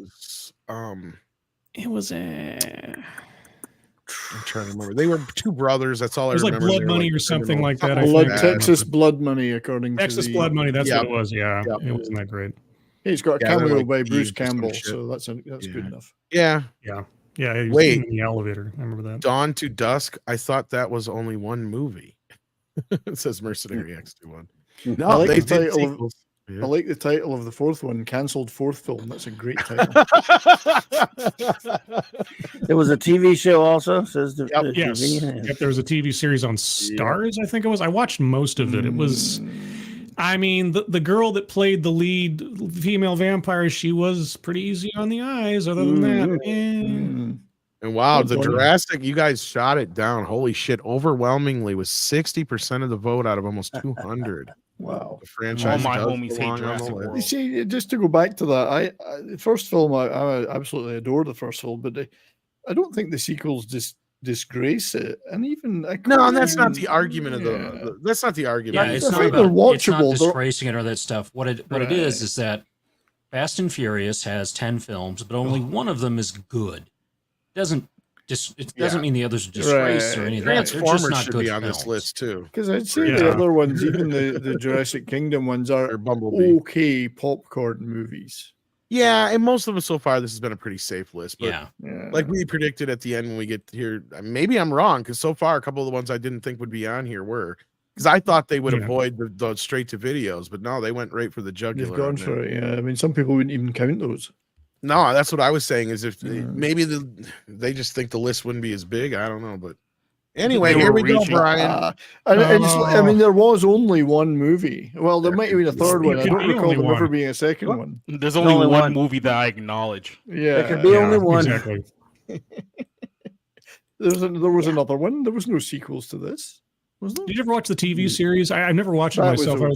always wonder what fans of the franchise thought of the TV series. Oh, it's got its own. Whoa, excuse me. Oh, Motorcycle. Tom's on his bike. I don't think it. The I've got all of TV them series is okay, and it tries to correct some of the flaws of at least certainly the second movie. But It actually added a lot more mythos yeah, to the whole thing. I've got all of them, and even had a spin-off. but yeah, the Highlander Raven. Yeah, I saw. Yeah, But rarely has there been such a disastrous second movie in history, right? Compared to the first. I mean, it's a total disgrace. Oh, the Highlander. Oh, Yeah. Highlander 2. Well, and you know Total why it is disgrace. that way, right? Don't explain the mysteries. Well, first of all, they killed. Well, the first movie because they killed Sean Connery. It was because that the investors would not invest unless they got Sean Connery back, so they had to come up with some convoluted fucking way. Oh, it's just the most awful of bringing Sean Connery back in because all the investors are like, no, we're not on board unless you've got Sean Connery involved somehow. It was terrible. Yeah, I remember thinking, this is one of the rare times I've been in a cinema where I actually did consider walking out thinking, I don't even know what this is. I came close. Yeah, I was very close. I was close to walking out. It was kind of a train wreck scenario in the end. So I've got to see just how bad this is. And Michael Ironside was in it, and that was okay. Yeah. He was okay. But yeah, What do you think about the television series? The series had 6 seasons, and it was huge overseas because it actually showed overseas unedited. So they had a lot of hot and steamy, like women love. And I say love, I mean loved Highlander. Like that had a huge female following because of what's his face, Adrian Paul. Yeah, yeah, he's not bad. And the movies he made. I mean, I guess that you could call them movies, Endgame, whatever. They're okay. Oh, Endgame and the fuck! Don't even get me started. I've got those here too. Yeah, they're like okay. You say, Highlander was only one movie. Yeah, I don't even necessarily consider them to be in any way related. I know they did try and fix some of the canon issues, but the first movie was enough. They didn't There's just the movies, man. Yeah, man. Okay, let me take one of them out of here because there's 2 Highlander ones in here. Okay, so there's the rest of them, and I got Highlander DVD in here. Okay, pull that out. Okay, that's just the movies. I must admit, have you got Tom? Have you got the anime one, the Search for Vengeance? That's right, the cartoon series. Because I've not actually seen that, believe it or not, and I wondered if it was any good. Yeah. For my recollection, it's okay. Yeah. I remember watching it a bit when I was a kid, but I wasn't a big Highlander guy. You know, the original, of course. Oops. Yeah. And we got the movie that Brian says doesn't exist. No, good luck finding that on I Blu-ray. can't see that. You're not showing anything on screen because I couldn't. Here, I had to import this baby on Blu-ray. Speaking of importing, I also had to import this one. Did you ever hear Clancy Brown's interview? I think it was Never even opened this one. Inside You with Michael Rosenbaum, where he talked about the background of the production of the first movie and how the script turned into it and the financing and everything. But no, I haven't. Oh, it's an amazing. I won't try to recreate it here, but anybody interested, look up Clancy Brown talking about Highlander on, I think it was Michael Rosenbaum's show. He's got some amazing stories behind the scenes about how he got the job and how the script got bought and how that whole thing, because it was the script was purchased not imagining it would do anything except be like a B movie, and then things happened and all of a sudden it went like a snowball down a hill to something else. Well, the music played a huge part in that, of course. I mean, getting Queen to do the music was just inspired. But there's Clancy Brown may not be Scottish, but he's possibly the best non-Scots kilt wearer in history. If you see him in a kilt, he's impressive. And I say that as a man who isn't attractive necessarily to other men. He's an impressive man. I like how you say not necessarily. So there are instances where the possibility might arise. I mean, Clancy Brown in a kilt is a chance. Clancy Brown in a kilt is tempting. But yeah, cuts a pretty impressive figure in a kilt. I can see Brian going up and saying, "I'd like to brown your Clancy." Whoa!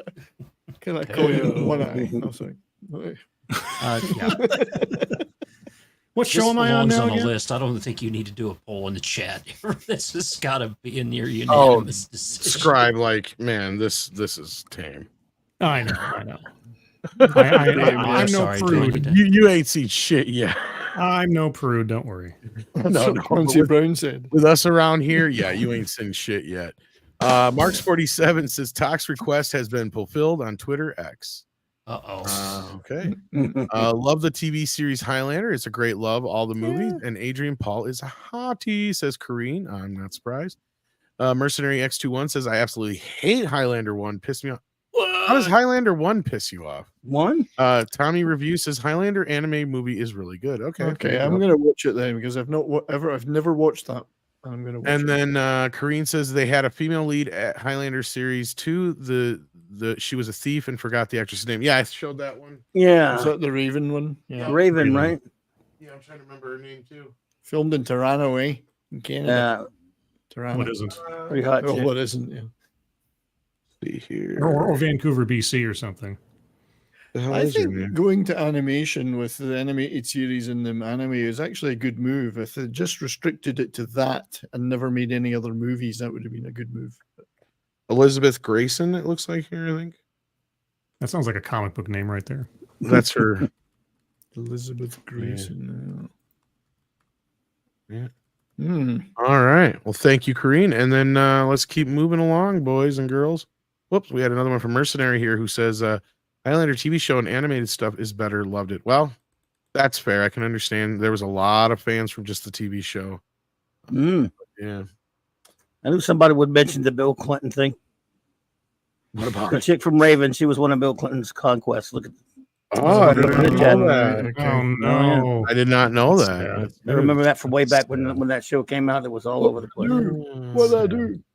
Here's one that I'm not surprised. Oh yeah. Somebody from the chat. Easy call. Easy, Right there. that's true. That's true. Oh, fuck them dead. Yeah, Edward Furlong, man, what a great choice. Yeah, that got the franchise going. Yeah, honestly, the one before him wasn't so bad, but like, yeah, I never understood. One was pissed me off so bad in theaters. I never, if there ever was a reason that you could easily transfer it over to a female protagonist and it would make sense, I never understood why they haven't done that yet. That would have made I no thought they were sense going to do that in the second film with what's her face, and it's like, yeah. Oh, that movie pissed me off in the theater. The second one did, but the first one is an absolute classic. Yes. The soundtrack, man, I still got the soundtrack. It's amazing. I listened to that thing and practically wore it down to its nubs. It's so great. You emo, you goth. Hey, I was raised by goths in college, good sir. Thank you. Especially Klobby from the comics perspective. There was more than one. Oh fuck yes, there was like 4 of them. Yeah.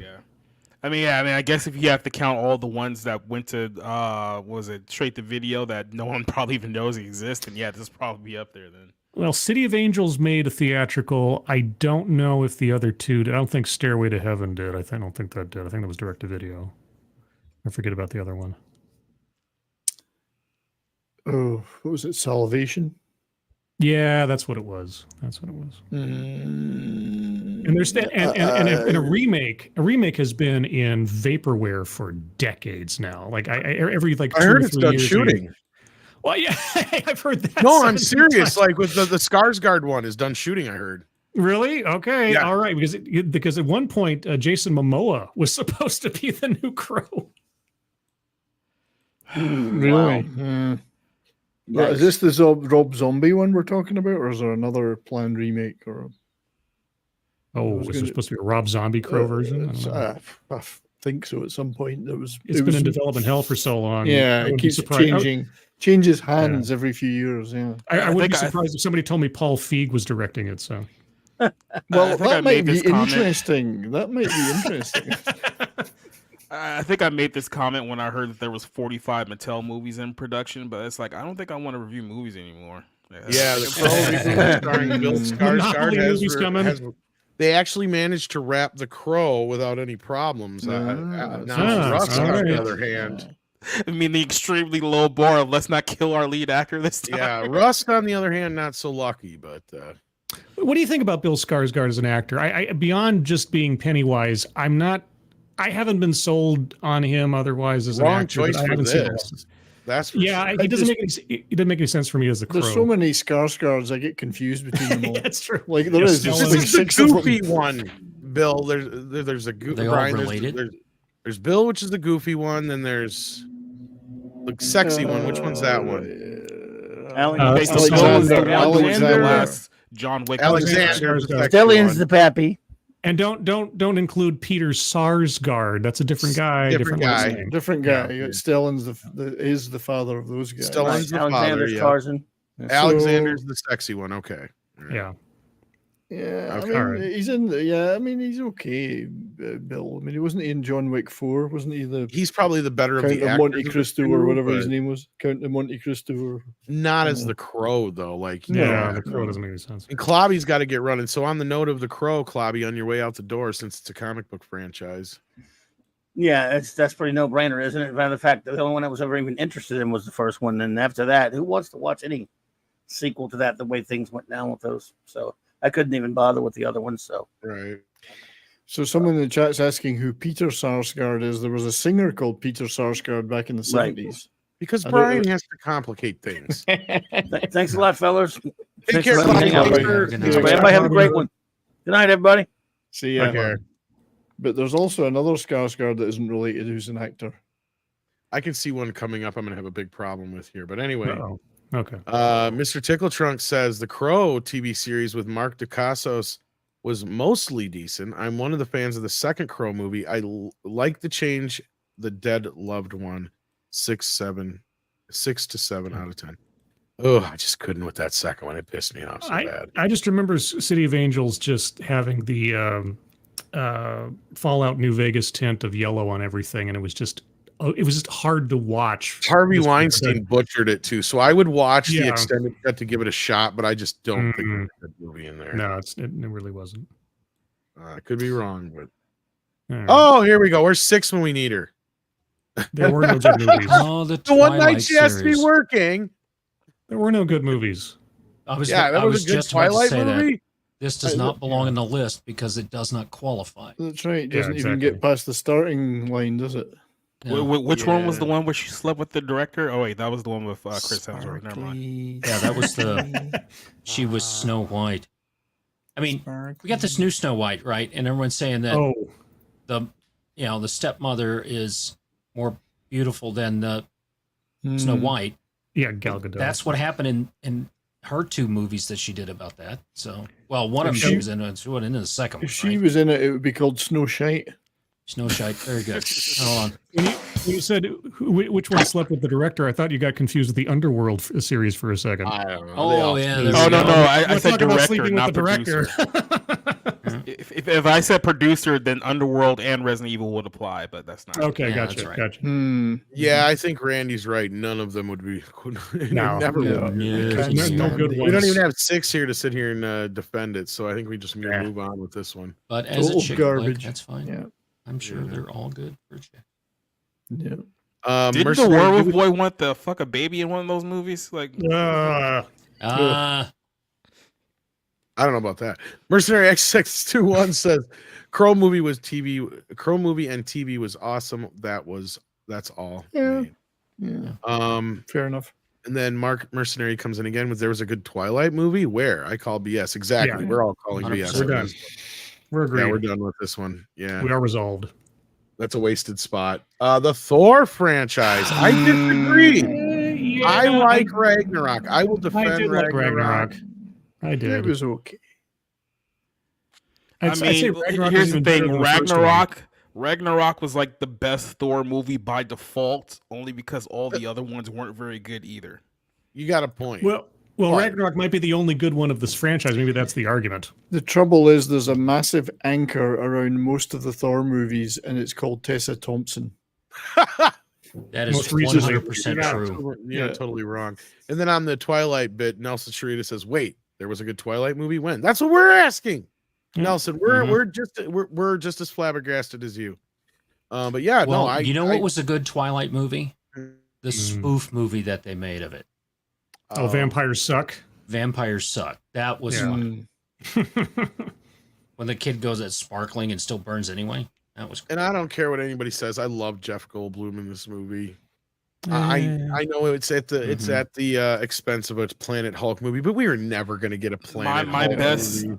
My best recommendation of Thor 3 was, hey, at least Natalie Portman and Kat Dennings aren't in it. Then they immediately screwed that up with the very next movie. Oh yeah, that's horrible. Yeah.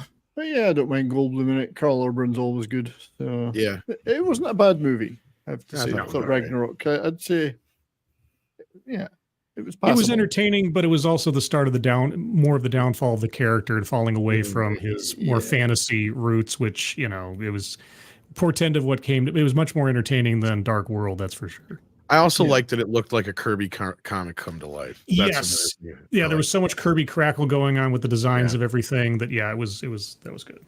I do have to apologize for for mentioning the TT woman. Sorry, people are complaining. I actually mentioned Thompson. Yeah, you had to bring that up. I had to bring that up. Call sign Alucard says my ex-wife made me read the books and the movies are better. He's talking about Twilight. Oh my god, the books must have been really bad then. Remember when Tessa Thompson was on that boat with David Cohen making out before the movie came out, and then the studio just stopped talking about it? Well, let's keep going here. I felt sorry for the boat, really. The Donnie Darko franchise. Here's another one where most people are going to go, wait, there was another Donnie Darko movie? Darko. Yes, Darko. Okay, should this even be on here? No, a series with 2 films is referred to as a duology. You can't call this a fuck. This is a fucking. No. This is a cheat.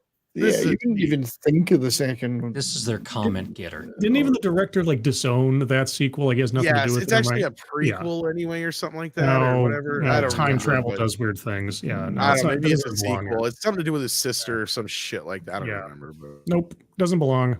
No, totally. It is. I think it is set after the first one, isn't it? Isn't it? I don't remember. I never fucking watched it. Full disclosure, I thought the first movie was dumb. I hated the ending. I fucking hated the ending. I liked the rest of it for what it was, but then all of a sudden the ending totally threw me off, and I'm just like, what the fuck is this stupid shit? It was different enough that kept me interested. It was different enough that it kept me interested the entire time, and it wasn't like anything else I had seen in sort of that teen adventure kind of thing. And I don't know, maybe it just spoke to my nascent gothic sensibilities. I can but it was very understand dark people and liking it, but to me, at the time it came out, I'm just like, it felt very pretentious. Okay. There was a lot of movies like that at this time period. I did enjoy some of the music in it, though. Soundtrack. Yes, great soundtrack. Soundtrack's decent. Mercenary X21 says Twilight got someone killed, fan ran into traffic at con. Really? Yikes. Damn. Whoa.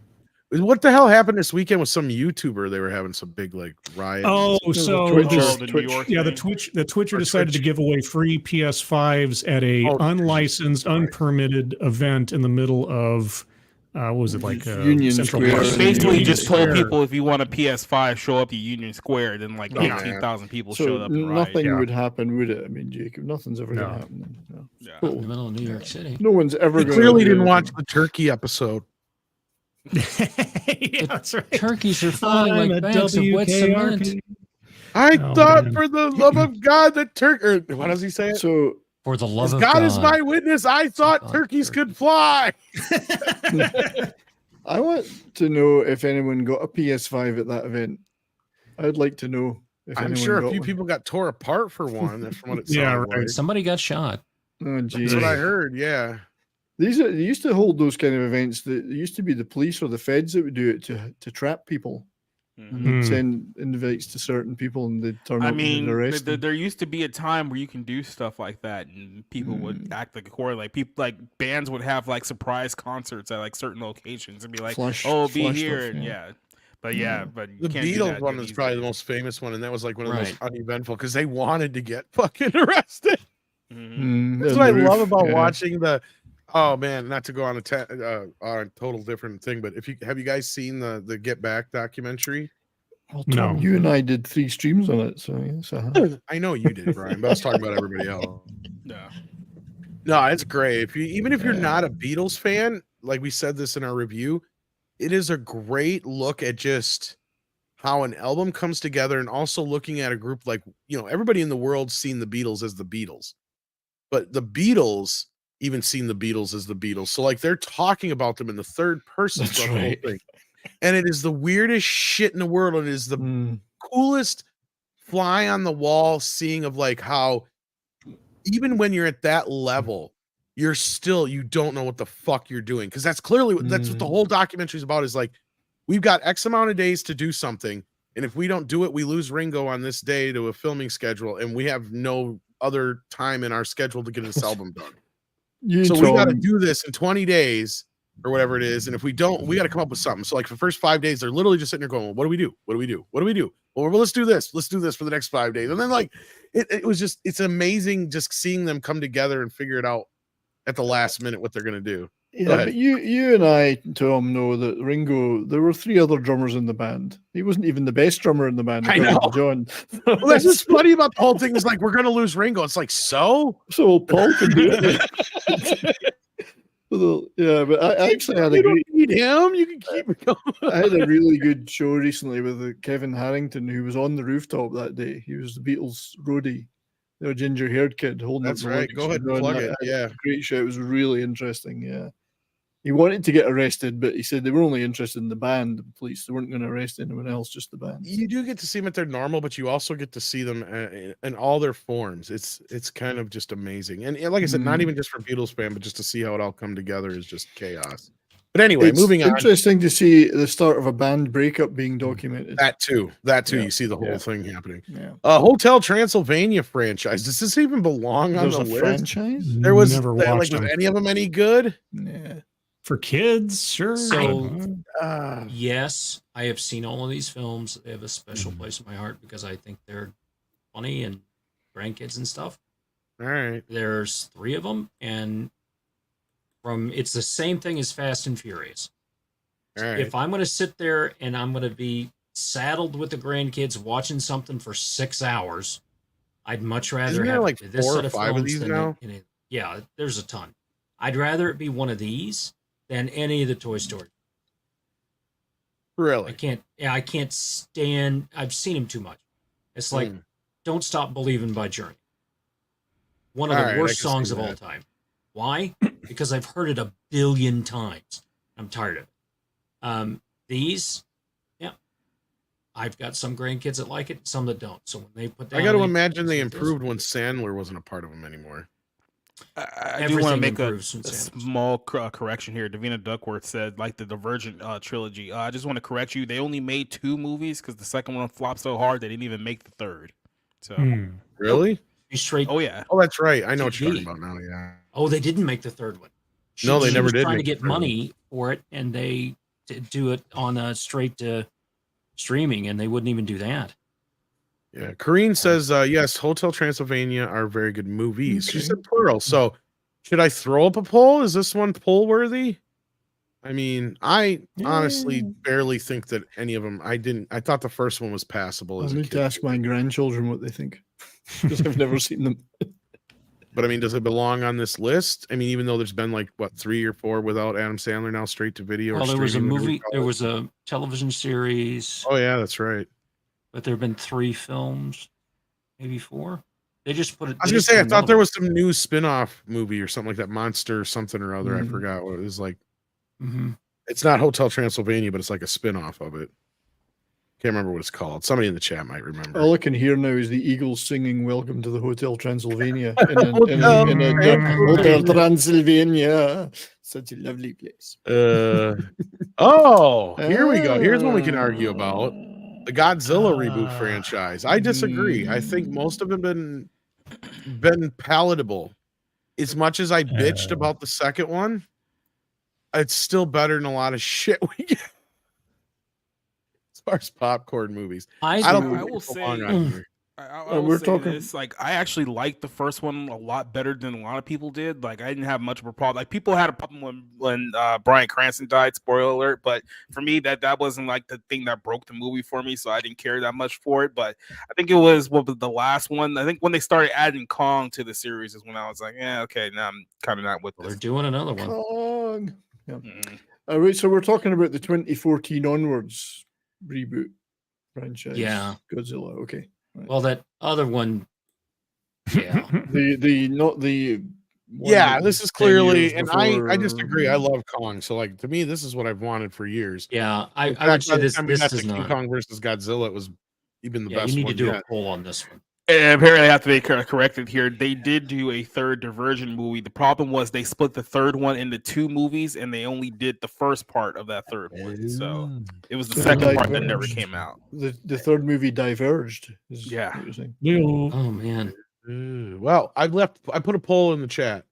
This one, I think, I have a feeling I know which way this is going to roll. So we're going to leave it up for a few minutes while we keep on moving along here. Yeah. Well, I'm a big Godzilla fan, so I love all of these films, even the one that shall not be named. Well, we just talked about it on Flashcast the other night too, and we were even Flash and I were on the side of arguing like, look, if you don't get what the Godzilla franchise is, that's fine, we understand it, but Godzilla versus Kong finally started getting the tone right with understanding the balance of what you need to make, and to an extent, King of the Monsters, I still feel like that had some problems in it.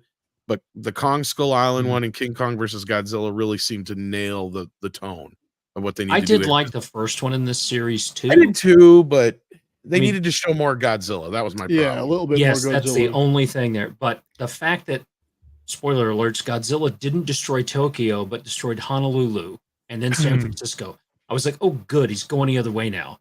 I thought that was good. So, yeah. San Francisco, nobody even noticed it was gone. And I do love cities being stomped on by large creatures or destroyed by aliens. Time they didn't say he had to go. That's right. Go ahead and destroy San Francisco. Go Godzilla. That's right. Apparently, in the next movie, they're going up against a giant version of Lanky Kong, so that should be something to look forward to. Wow. I thought it was going to be Godzilla versus Donkey Kong in the next one, where No. Godzilla gets pixelated.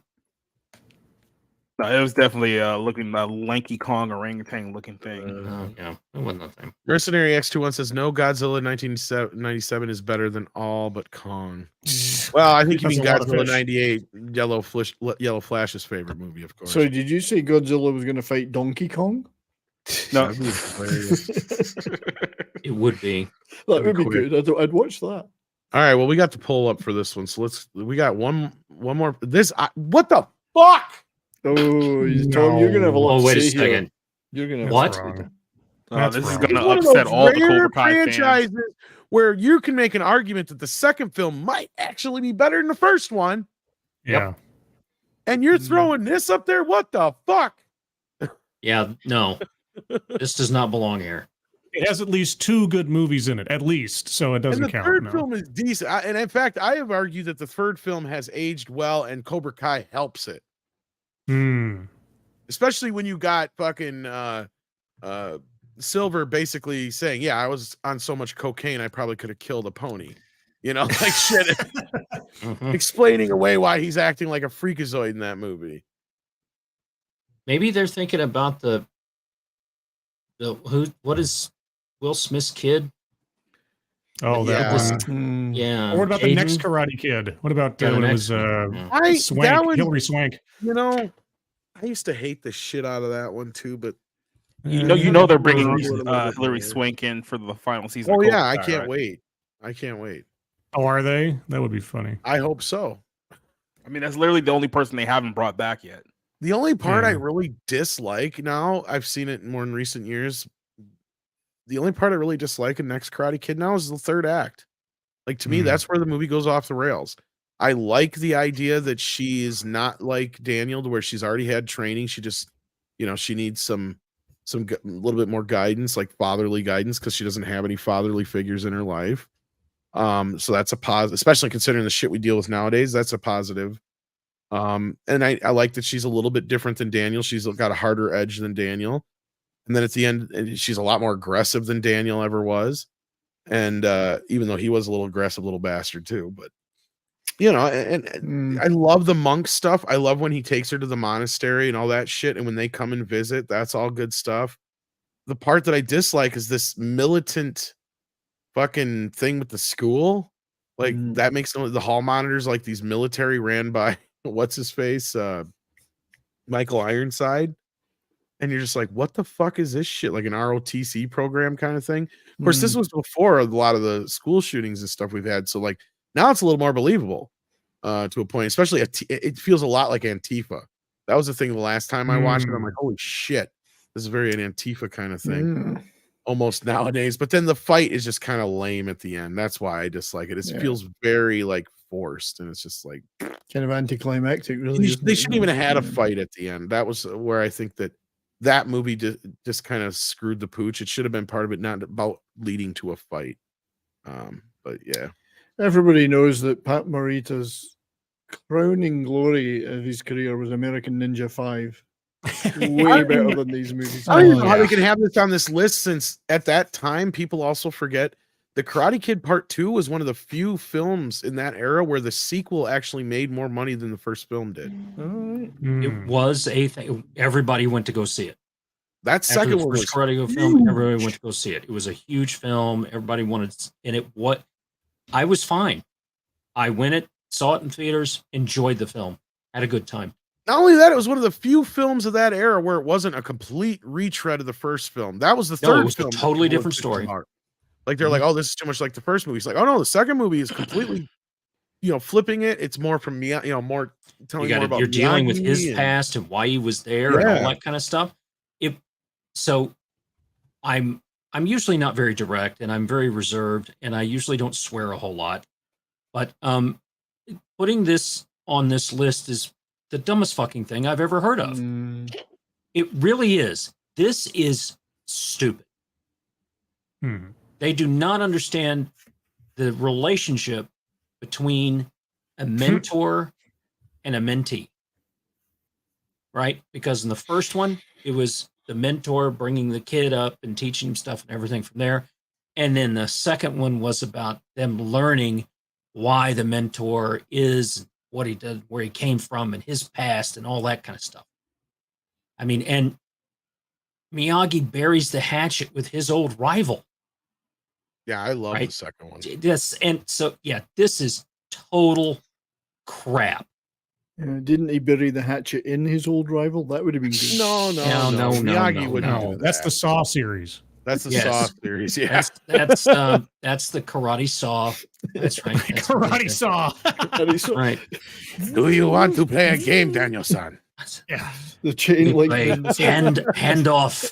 Yes. And not only that, the second one has one of the greatest lines. He's like, why is it whenever I have a problem, you got work for me to do? And he's like, cosmic coincidence. Exactly. That is a good line. Yeah. There's just this is a feel-good movie that I don't think that the people probably in their age group that are putting this together fully understand these films. No. They've seen the name. They don't Absolutely get not. Yeah. They don't get the cultural impact either. They don't get the cultural impact and they don't get the relationship impact. They don't have the relationship with a strong male figure. Right? Yeah. They just don't. I mean, I could argue that, like, of all the 80s movies, Karate Kid 2 is one of the few that probably has one of the better sequels. The rest of them were a lot They were crap. in This was comparison. good. Yeah. It's a good film. Yeah. Outside of this and maybe Indiana Jones, I mean, name me a good number 2. Oh, Aliens, but does that count because the first film was a 70s movie, right? Like, okay, outside of those 3, name me one sequel in the 80s that was better than the first movie. I mean, I don't know. Even the Rocky films, you'd be hard pressed to say, I don't know if that's better than the first one, though. Yeah, they were popular, but I don't know. But then we got Tommy Reviews. He says, I'd love to see a MonsterVerse Space Godzilla. Hey, you never know what's going to come down the pipe. Mercenary X21 says, all the Karate Kid movies are good. Shaolin martial artist here speaking. Okay. I also loved Buddha Bowling. So yes, that's hilarious. The only bad one is the one with Will Smith. I agree. And in fact, I'll even give it the caveat that that's one of Jackie Chan's best performances in all of his life. In 3? Jackie Chan, when he played the Mr. Miyagi role, it's not Mr. Miyagi, it's whatever his name is in the fourth or the fifth, the remake one with Will Smith's kid. With Will Smith, yeah. Kareen says, "Oh my God, love American Ninja franchise. The colors, ninjas. Oh yeah, I need to get those. I don't think I have those, believe it or not. The boys love watching Three Ninjas. I love those. The Three Ninja ones, I thought the first one was okay. I think that's another one that had a bunch of straight to video sequels. So that's one that didn't even wind up on this list. But like, yeah, I think there's a case to be made. The second and third ones are brilliant movies. I mean, Oh, American Ninja. I was talking about not those. I was talking about the Three Ninjas. Oh, right. Sorry, the Three Ninjas are the Three three. Ninjas. I'm Kick thinking Back, of and then American the one Ninja with 1, Hulk 2, 3. Hogan Yeah, and yeah. What about Surf Ninjas? Oh, Surf Ninjas. They didn't have any sequels though, did they? I Go know. Ninja, go Ninja. I go. remember Surf Ninjas came out right on the heels of Ninja Turtles 2. Yeah. Yeah. Well, Yeah, all I so know people are is saying Gremlins, but you know what? Gremlins 2 came out in 1990. Lethal Weapon. Here's a good. Oh. Wow, Lethal Weapon 3 is probably the better of the sequels in my Lethal opinion. Weapon 2 I came can out see in 89. So it did. I think, It did. Yeah. But I don't know if it's Oh better. well, than the no. first one. It's Star Trek was a motion picture was a 70s film. But I could see an argument, and Critters 2 I can see an argument for as well. So there's some good ones you guys have come up with. Star Trek 2 Wrath of Khan was. All right, let's see where the poll's at. Oh yeah, you guys unanimously, pretty much 64% said no, Godzilla should not be on the list. Wait, how many people said that this should be? Oh, Godzilla. Okay. Yeah. And 15, the Final Destination. I don't know about this one. Yeah. I don't know. I kind of like the first three. I thought kind of like the Saw movies though. Kind of, but like here's my thing with these. And this is speaking of the Saw franchise, these movies, we needed them to get us the fuck out of the Scream era. Because this was even though they broadcasted this like it was another Scream movie, when you finally saw it, you're like, oh no, it's not. This is something original. This is something neat. This is something we've never seen before. And I actually kind of like the second one better than the first one in some ways.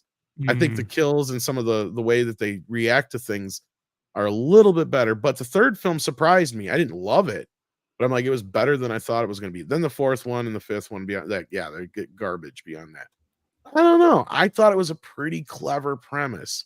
You've never really had death be your killer in a movies per se, and especially in this idea of people getting premonitions and then death coming back to make sure it takes its victims like it was supposed to. I kind of like that premise. I thought it was kind of neat. You never really cheat death. You can never cheat death. Exactly. And Tony Todd. Well, exactly. it's a gotcha franchise, right? So just when you think at the end, why you watch the rest of those films is to see what twist there's going to be at the ending, right? Because there's going to be one. You're like, okay, I'm at the end of the second movie. Are they going to make another one? Because if they are, they're going to do some kind of twist. If not, then they're just going to let the kids be happy. Speaking of which, sorry. Oh, go ahead. I was going to say on that base, I just had a thought. Should M. Night Shyamalan be considered a franchise unto himself? yes. In that argument, he should be on the list. I'm not sure, Shadow Chaser, what you're getting at here, because Faces of Death is nothing like Final Destination. I think you might be thinking of something else, maybe, because Faces of Death is like more like a faux documentary.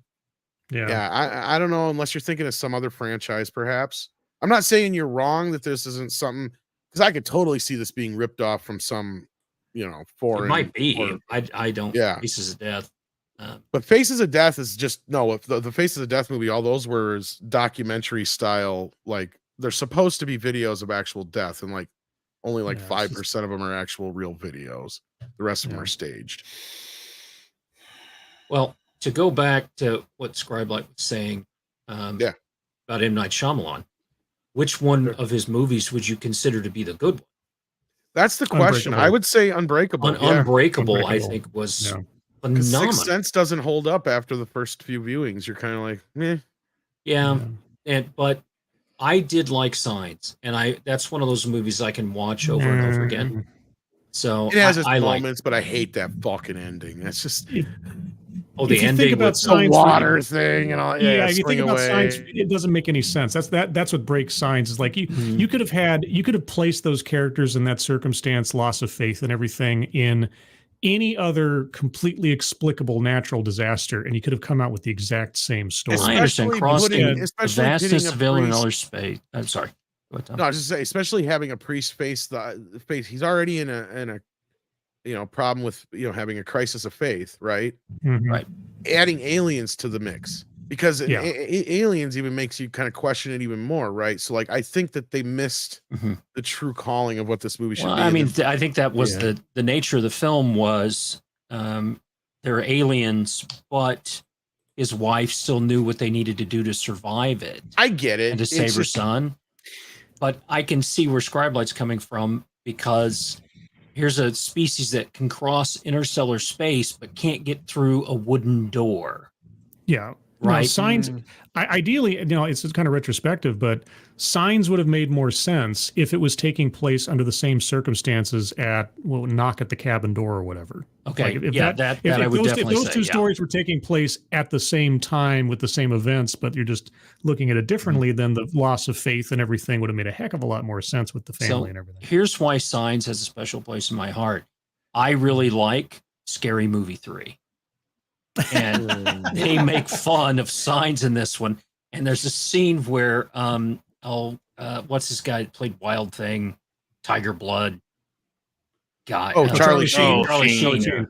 Right. And the guy keeps bringing stuff to bar the door, and he rams him in the groin with a big statue of Jesus. He goes, Jesus! And then he hits him again. He goes, my balls! And then the guy brings bowling balls and all that stuff. I'm just dying laughing at the stuff in there. I don't know. The third one's where I fell off. There's a couple moments, but I'm just like, ugh. I died laughing at that. Rap schmap, you still got it. But that was what's his name's first movie? What's it? Short guy. Oh, Kevin Hart. Kevin Hart. Yeah, that was his first movie. Well, that's because that was the one. That was when the Wayans brothers took over too. But like, all right. Now that we've gone through the list, so can I just ask? Sorry, because I quite enjoy M. Night Shyamalan movies. I think he struggles with his endings normally. I mean, he has terrible trouble ending his movies well. Has anyone seen Knock at the Cabin?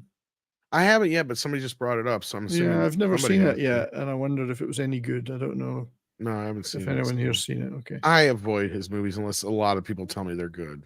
So. I quite enjoyed Old, but mainly because of some of the cast. I mean, I would also argue Split was decent as a sequel to Unbreakable, but it was such a letdown with the fucking last one, Glass. Like, it was so like, what the hell are you doing here?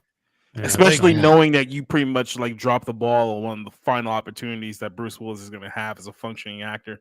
Yeah, that's true. I think he's got some good ideas, Shamalama Ding Dong, Shamalali, whatever.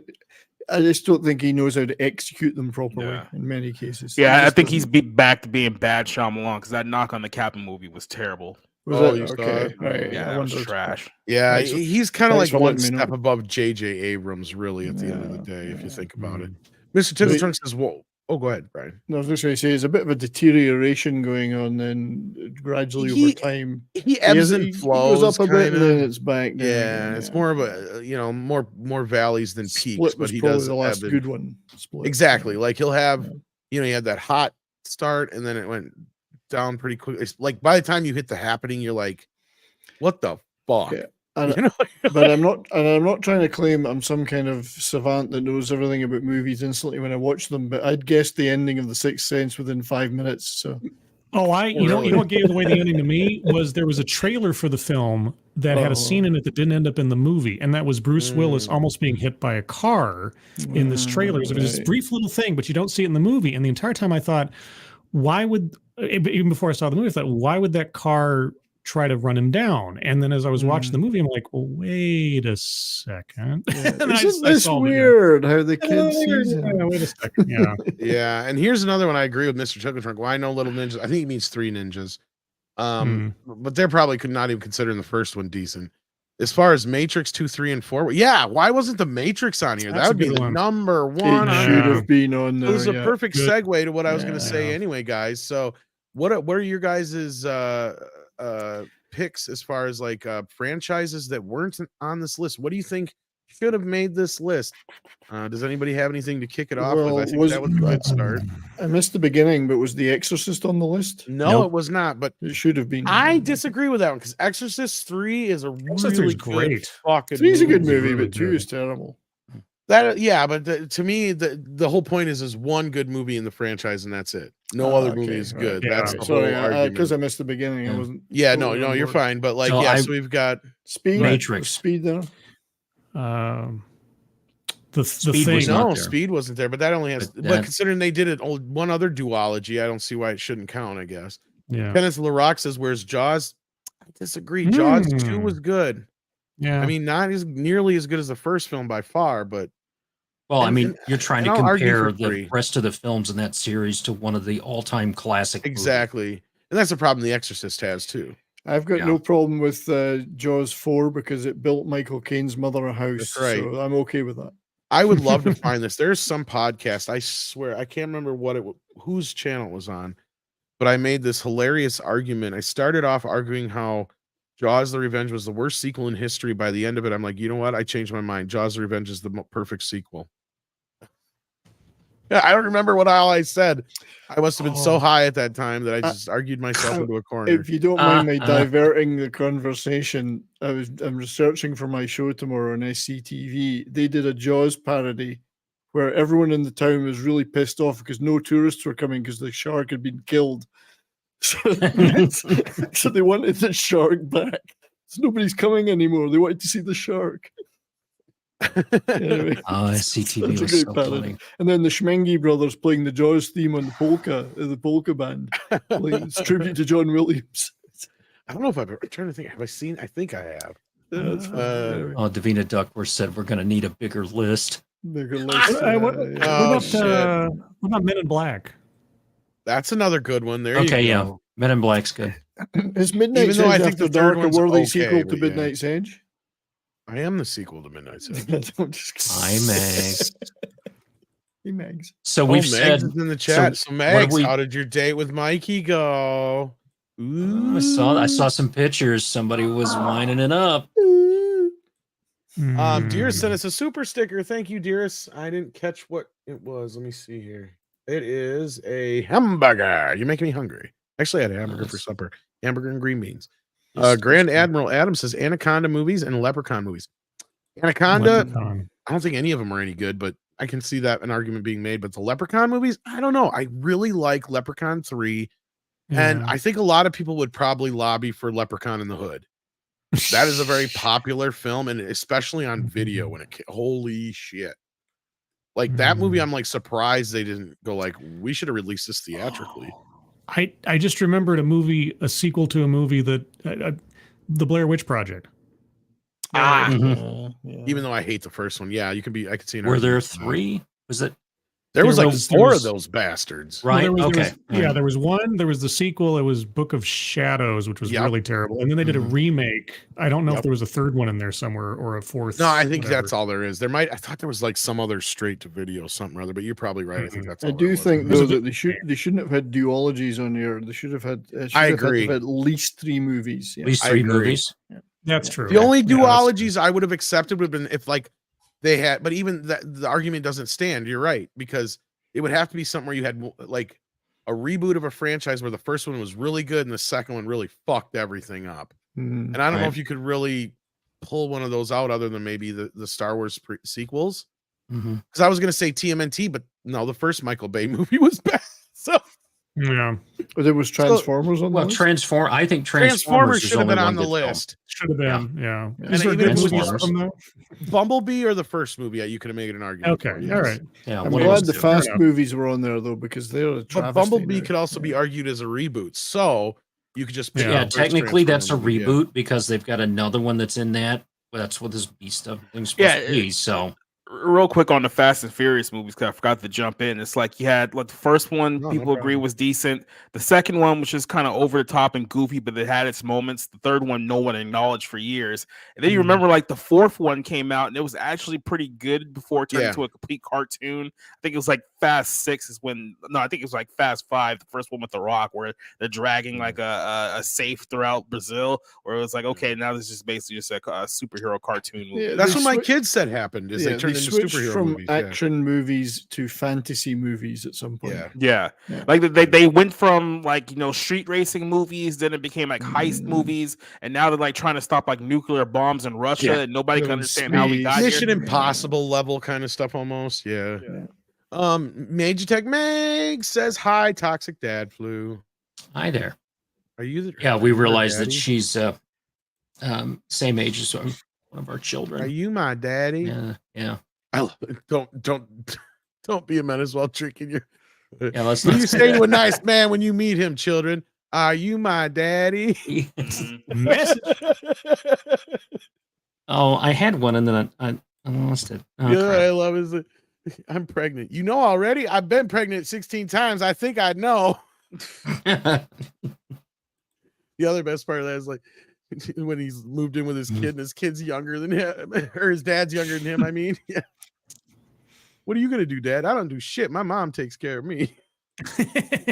Now, Dearest I like says, the first. I'm sorry. Go ahead though. Meatballs or Porkies. I don't know if those are one of Yeah, the two you're gonna Meatballs, bring up. Porkies. Meatballs. The Van Wilder films. I thought the first one with Ryan Mhm. Reynolds was really good. and then Was they there had a multiple third one together. though? I know there was the. There's 3. Oh no, there is 3. You're right. There's 3. Yep. The Harold and Rise Kumar. of Taj and then that prequel. Yeah. Harold- Although yeah. I don't know, I kind of like the second. Some one. of them Which are, one- and that's the thing. That would be one that we could have a discussion about. You know, Yeah, because there's moments in that second one that I mean, I would put that on this list before I put Karate Kid series. That's for damn sure. Absolutely, yeah. How about the Mighty Ducks? Yeah, that's First one was all right, Yeah. but second, the others. I didn't hate the second one, but I can see an argument being made for the Mighty Ducks. But I could see it on the list too. Pitch Black. Yes, Mm. yeah. But don't some people Nice. really like the Riddick movies? The director's cut, the unedited version of Chronicles of Riddick made a hell of a lot more sense. Yeah, that's But, Yes, it did. as far as like good, I think Pitch Black was probably just the tightest script of all of them. And it made, Was Yeah. Iron Man mentioned in this? No, surprisingly, but they did No. Thor. I liked Iron Man 2. I can't believe they though. did Thor, but they didn't do. Yeah, they should have I don't know if they should have even counted any of the MCU movies because are those really even true? I mean, they're not genuine trilogies, but You liked Iron Man Exactly, 2. yeah. That negates me liking Scary Movie. So Oh, I'm Here's sorry. one that I hate to fucking agree with. RoboCop. Yeah, that's true. Yeah. Well, No. I liked. I parts of love RoboCop 2, I do. Two's but okay. I can see where some people would agree with How that. about the I can Happy Hooker trilogy? Oh, They're all good. what about Frankenhooker? They're all good. I disagree with this one. Police Academy up till the part 4, they were pretty Mm. solid. Yeah, that's After true. 4, Those are funny as after heck. 4, they fell off real Yeah. The bad. Naked Guns. I would not. The Naked Gun movies. They were to me all funny, but Yeah. Leslie Nielsen makes it all good. Leslie Nielsen makes it Dumb good and movie. Dumber. I was gonna say it's a lot of people seem to like the 33 and a third more than the second one. Yeah, I remember a lot of people enjoying that one that came out. that was a much better film than the first one. But I mean, Yeah. Dumb and Dumber. there was only maybe 2 an airplane argument. movies, right? The first one and the Yeah. Well, there was Yeah, there's Dumb only- and Dumber. There was the prequel, and then there was the sequel, wasn't there? Yeah, and I don't know. Yeah. I don't hate Dumb and Dumber 2, but yeah, it's not a patch on the first movie. Yeah. But Revenge of the Nerds, yeah, maybe. I like Revenge of the Nerds too, Mm. though. There's some memorable Two's moments in good. 2. is there third? Because they only There's there's 4. Grease and Grease Here's in 2. Paradise. You know what? God. I'll actually make an argument that I like Revenge of the Nerds 3. Revenge of the Nerds 4 is the dumper. Because Nerds 3 is kind of funny because they actually looked at the inverse. Because at that time, that was a thing. Was by the time the '90s came along, nerds were starting to be cool, right? Yeah. The internet was coming into being. All the colleges were flipping over to, all the computer stuff, and yeah. So that movie I think really addresses that very well, even though it's a straight to TV movie. But that fourth one was just dumb. But I like Revenge of the Nerds 3. I don't agree with Back to the Future being on. No way. No. Where was the other one here? Meet the Parents. I could see an argument for that. Yeah. Although I enjoyed the third one, I can see an argument. It's been a while since I watched it. It might not hold up. Here's one that should have been on a fucking list. Yes, because I struggled with everything but the first one. The others got increasingly stupid, I thought, as they went on, and eventually to the point where Johnny Depp was playing a caricature of himself in the first movie. I don't mind the third film, but yeah, if somebody put a fucking gun to my head and I had to watch one of them over and over for the rest of my life, it'd have to be the first one because the rest of them are just not. Yeah, The Underworld movies. That's I can see an argument for. I like most of those though. So I like that most of them. series. Yeah. I like most of them. Ocean's 12 was pretty good though. I mean, it was alright. It wasn't. I don't know. Well, I that's didn't really the hate Ocean's the movie. There Ocean's was a couple of them. trilogies. Do you count Ocean's 8 as part of that trilogy? You can, but I don't. It's I part don't of the hate franchise. I don't hate them. They're all. I pretty much actually the same like fucking the Ocean's movie. 8 movie more than the other. I watch it multiple times. That's one of the few films where I will repeat watch that. I don't know why, but it just is enjoyable. I mean, Christopher brings up a good point here. Does James Bond count? Well, I don't think anybody would say that that's one. There's only one good James Bond. There's multiple good Now, ones, what you could do is argue like Rebooted series. I think what he's getting at is yes, in the Craig Bonds, you could argue that all the Craig Bonds, there's only one good. If you want to go through, I'd count, and I'd say there's two good ones. But I mean, if you wanted to split Casino them up, Royale, is my point. and I liked Skyfall. I know a lot of people. You don't. could split them up actor. into eras and actors. Yeah. Yeah. So obviously, then George Lazenby is the king. George Lazenby he only had one option, and that's all it is. It's the best movie of his era.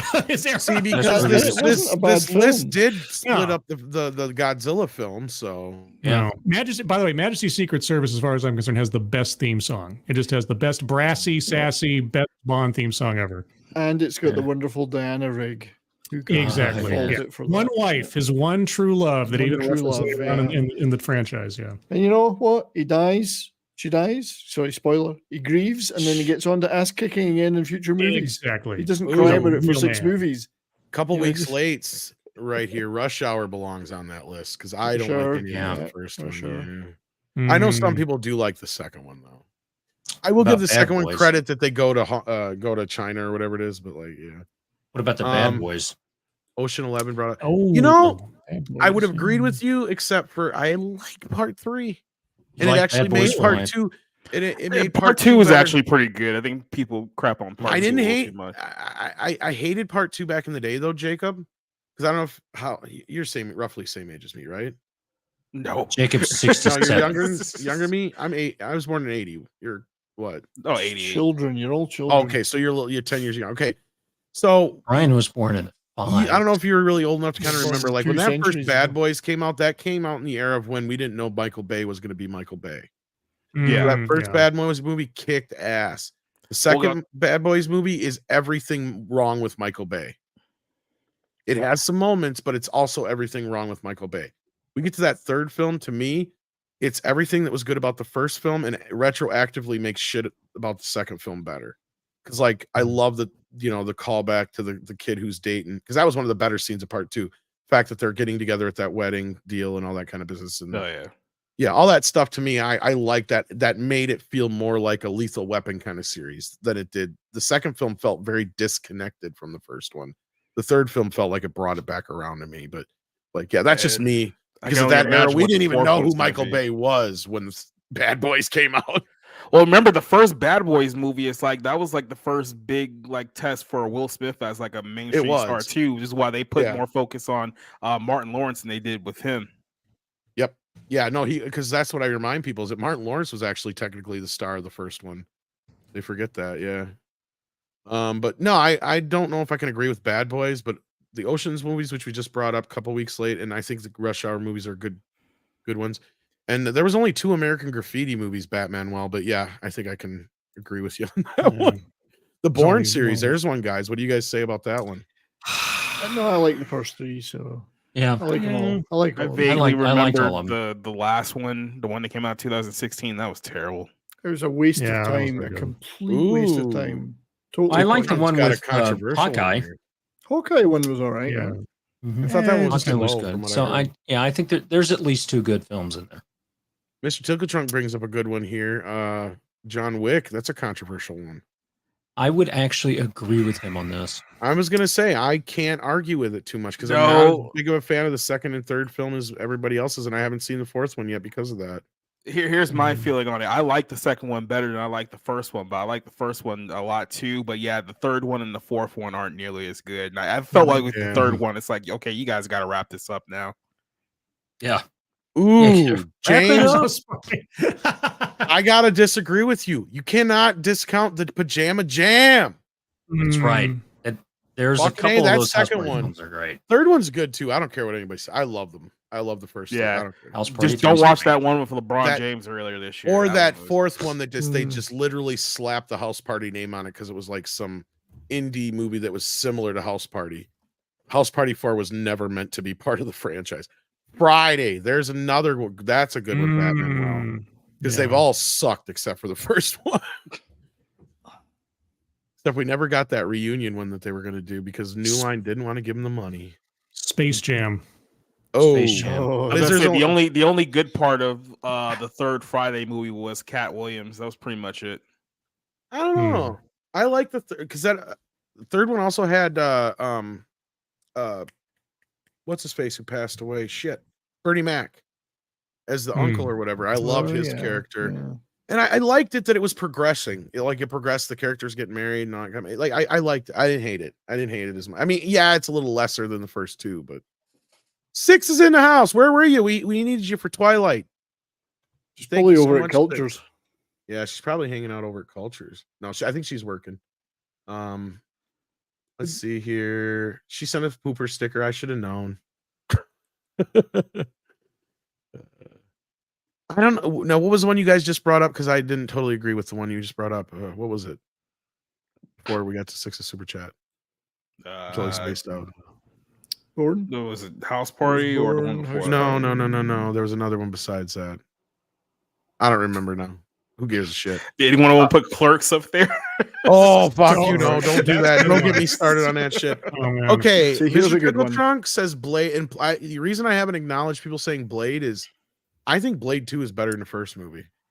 Yeah, no, I agree, Tom. And well, not necessarily it's better, but I like all 3 of the Blade trilogy. I like Blade 3. I think it's great, and I love Blade 3. A lot of people don't. I love it. I think it's got. It has some moments, but yeah. Oh, Ryan Reynolds. This is a controversial foul mouth in that third movie. Reynolds is good in it. And you remember when he's chained down and he calls that woman that, that's a great scene. I'm sitting there watching that. I'm like, damn. My God, you've got balls the size of. I was like, that's a sack. And then I watched the rest of the film. And this is a fun film. Go ahead, Jacob. Yeah, this is a controversial one, the Cloverfield movies, because the second and third Cloverfield movies aren't technically sequels to Cloverfield, but they just share the same name. So. I don't like any of them. I hated Cloverfield. Isn't that Life supposed to be a prequel to the Cloverfield? Which one? Life. No. Oh no, I don't think so. No, that one's not the Jake Gyllenhaal Life. Yeah, the Jake Gyllenhaal and Ryan Reynolds Life, where they're in the space station. I think that was. Oh no, that was just a fan theory online. I think. Oh okay. Because I do like that Life movie. It's good. Because Snowpiercer was supposed to be the sequel to Willy Wonka. That was also a fan theory. Oh, that's a fan theory. And I will put this over. Great 10 Cloverfield Lane is actually a brilliant movie. Like, it's way better than all the other ones. The only problem is that it's not really a Cloverfield movie, and that ending sequence, that last 5 minutes, was really thrown in to make it seem like it was. Yeah, that's what I dislike about it. I agree with you, Jacob. It had a great setup, and as you get going, but then like at the end, it really drops the ball because it has to be this fucking Cloverfield movie, and it's like, if you would have just done this as something completely different, it'd have been fine. Hey fellas, I got to split. I got to take. All right. Well, before you go, they want to know our thoughts on Psycho. That's an interesting one. I actually disagree with that one. I think they're all pretty decent. Second movie was probably one of the best sequels ever because they completely. Psycho 2. Yeah. Psycho 2 is a great reversal of the story from the first one. Might be one of the best sequels you could have come up with for that franchise and still carried the story forward. Yeah, I saw it at the cinema when it came out because I'm that old. Surprising and I sequel, really liked the Norman Bates's character. I mean, you really felt for him. Which is an incredible thing to make you do, but you felt bad for him. Yeah, it's a very underrated sequel, directed by Tom Holland, not the Spider-Man kid, the other one, who went on to who also did Fright Night and Child's Play. And Psycho 3, believe it or not, Roger Ebert championed that movie quite a bit. He's called it a lot of fun, and Anthony Perkins directed that one. It's not nearly as good as the first two, but it's all right. The fourth film, I feel like nobody gives a lot of notice because that's basically the basis for that very popular Bates Motel show. Yeah. But anyway, Scribe, I want to thank you for hopping in here, buddy. I know I sent you the link at kind of a last minute thing, but I saw you in the chat, so I thought I'd give you a shot, and love hanging out with you and catching your thoughts. And where can people find you? You can find me over on my YouTube channel, Scribe Light. I've got a couple of series going on there. My weekly TED Excellence, where I take a look at the insanity that is TEDx Talks just for fun. And I'm going to be interviewed apparently, for those of you out there even know who it is, Benjamin Boyce this next Thursday, who's a longtime YouTuber and interviewer, and I'm looking much forward to that, and I'll have more information on that as it comes out. For those of you that want to follow me on Twitter, it's scribe_light. And Tom, yes, thank you so much for the surprise invite. I had a great time. Love talking movies with you guys, and it was nice seeing you guys. Well, I know we've been trying to figure out something to do, and I thought that'd be fun. I keep throwing spitballs. I like your idea. I think we can work with that. We just gotta mold it and figure it out. Yeah. Alrighty. Well, nice meeting you, Toxic and Jacob, and nice seeing you again. Yeah, Brian. good to meet you. Good to see you again. Introduction. Sorry about that. That's all right. Take care. Check out the Scribe Lights channel, guys. Buddy. That's right. Yep, have a good evening, guys. Take care, everybody. Bye-bye. See ya. What a Six nice is in the chap, Scribe. chat. What a great chap, Yay. Scribe is. Nice guy. Yeah, he's a good guy. Six says, when's the next members only stream? Andre promised us soon. I'm gonna bug him about it tomorrow. So thanks for reminding me. Rookie Critic is in the house. How you doing, Jeff?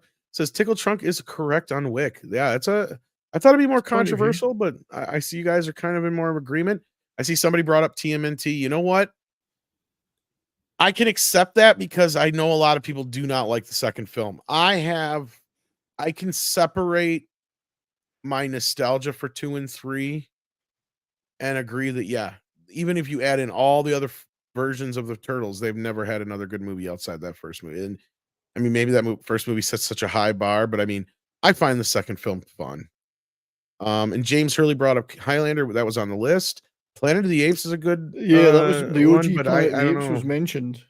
But I don't know. I like a lot of the Planet of the Apes. I really like that early series, and I didn't mind the new trilogy either. I don't know. I don't know if I can count those. Rookie Critic brings in another one here. It says, I'm on weird Jackie Chan kick. Saw Drunken Master and Mr. Nice Guy. I don't think I've ever seen a boring Jackie fight scene. Well, that's what he's known for. Yeah, believe it or Drunken not. Master's a lot of fun. It's a great movie. Yeah.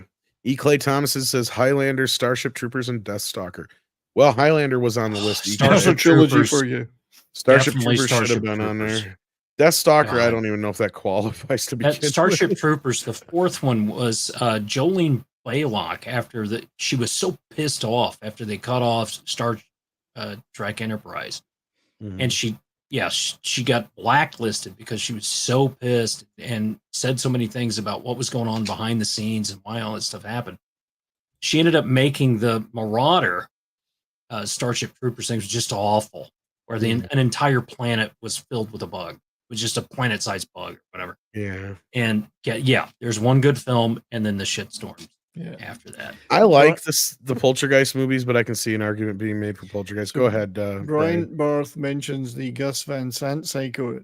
I would say the Gus Van Sant Psycho is not a bad movie. The reason is it's a frame copy of the original.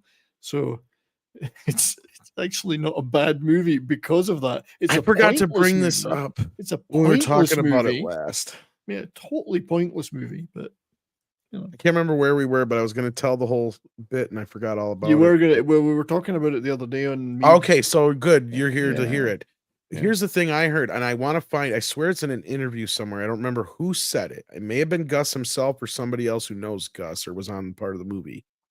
But they said now that it's been this many years or whatever, if somebody knows out there, please point me in the right direction if you've heard this too. But it was said that Gus did that because Universal was going to do it because in Hitchcock's will, he had it to where you couldn't make any sequels until 20 years after the original, and that's why Psycho 2 was made the year it was made. Yeah. And then 30 years for remakes. So it came up that they were able to remake Psycho. And Gus jumped in and he did it for the reason that I heard was so nobody else ever remade another Hitchcock movie ever again. He did it that way on purpose, like a fucking troll job. He spent a shit ton of money, miscast the hell out of it, and shot it shot for shot to prove a point that basically no matter what you do, you're never going to be able to do it as good as Hitchcock. So leave the shit alone. And I guess that's the reason he did it. If that is fucking true, what a legend. Brilliant job. Because we have never had another fucking Hitchcock remake ever since. What a legend. Yeah, if that's true, fair play to the man. Absolutely. 100% well played. And he's bright enough that I think he could have thought of that. Yeah. You know what I mean? He's like, you know what? If I play my cards right here. Well, I mean, and it won't damage my career either. If Yeah, somebody knows it, please point me in the right direction because I'd love to have it for just to it have reminded it. Yeah. me, it's not a franchise, but somebody did make a sequel to The Birds once, and that Oh was a yeah, there's terrible, been plenty of terrible movie. sequels, but nobody's ever tried remaking another Hitchcock movie again, to my Yeah. recollection.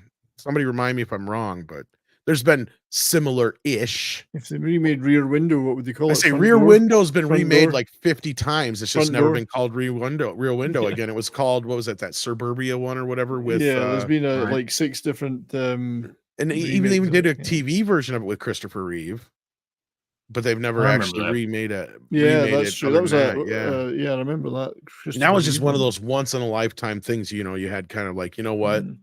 let's do that just because Chris wants to, and yeah, it's perfect role for him. Well, Yeah. RJ Godzilla is saying there was the Dial M for Murder remake. Was there? with Well, when Gwyneth Paltrow and Michael Douglas. was there? I seem to vaguely recall that. I don't remember that. Was it Dial M for Murder? Was it called Or was Dial it M Double for Murder? Jeopardy? Was it Double Are you Jeopardy? Wasn't that? thinking of something else? Yeah. What was that movie? It wasn't Dial M for Murder, but it was similar.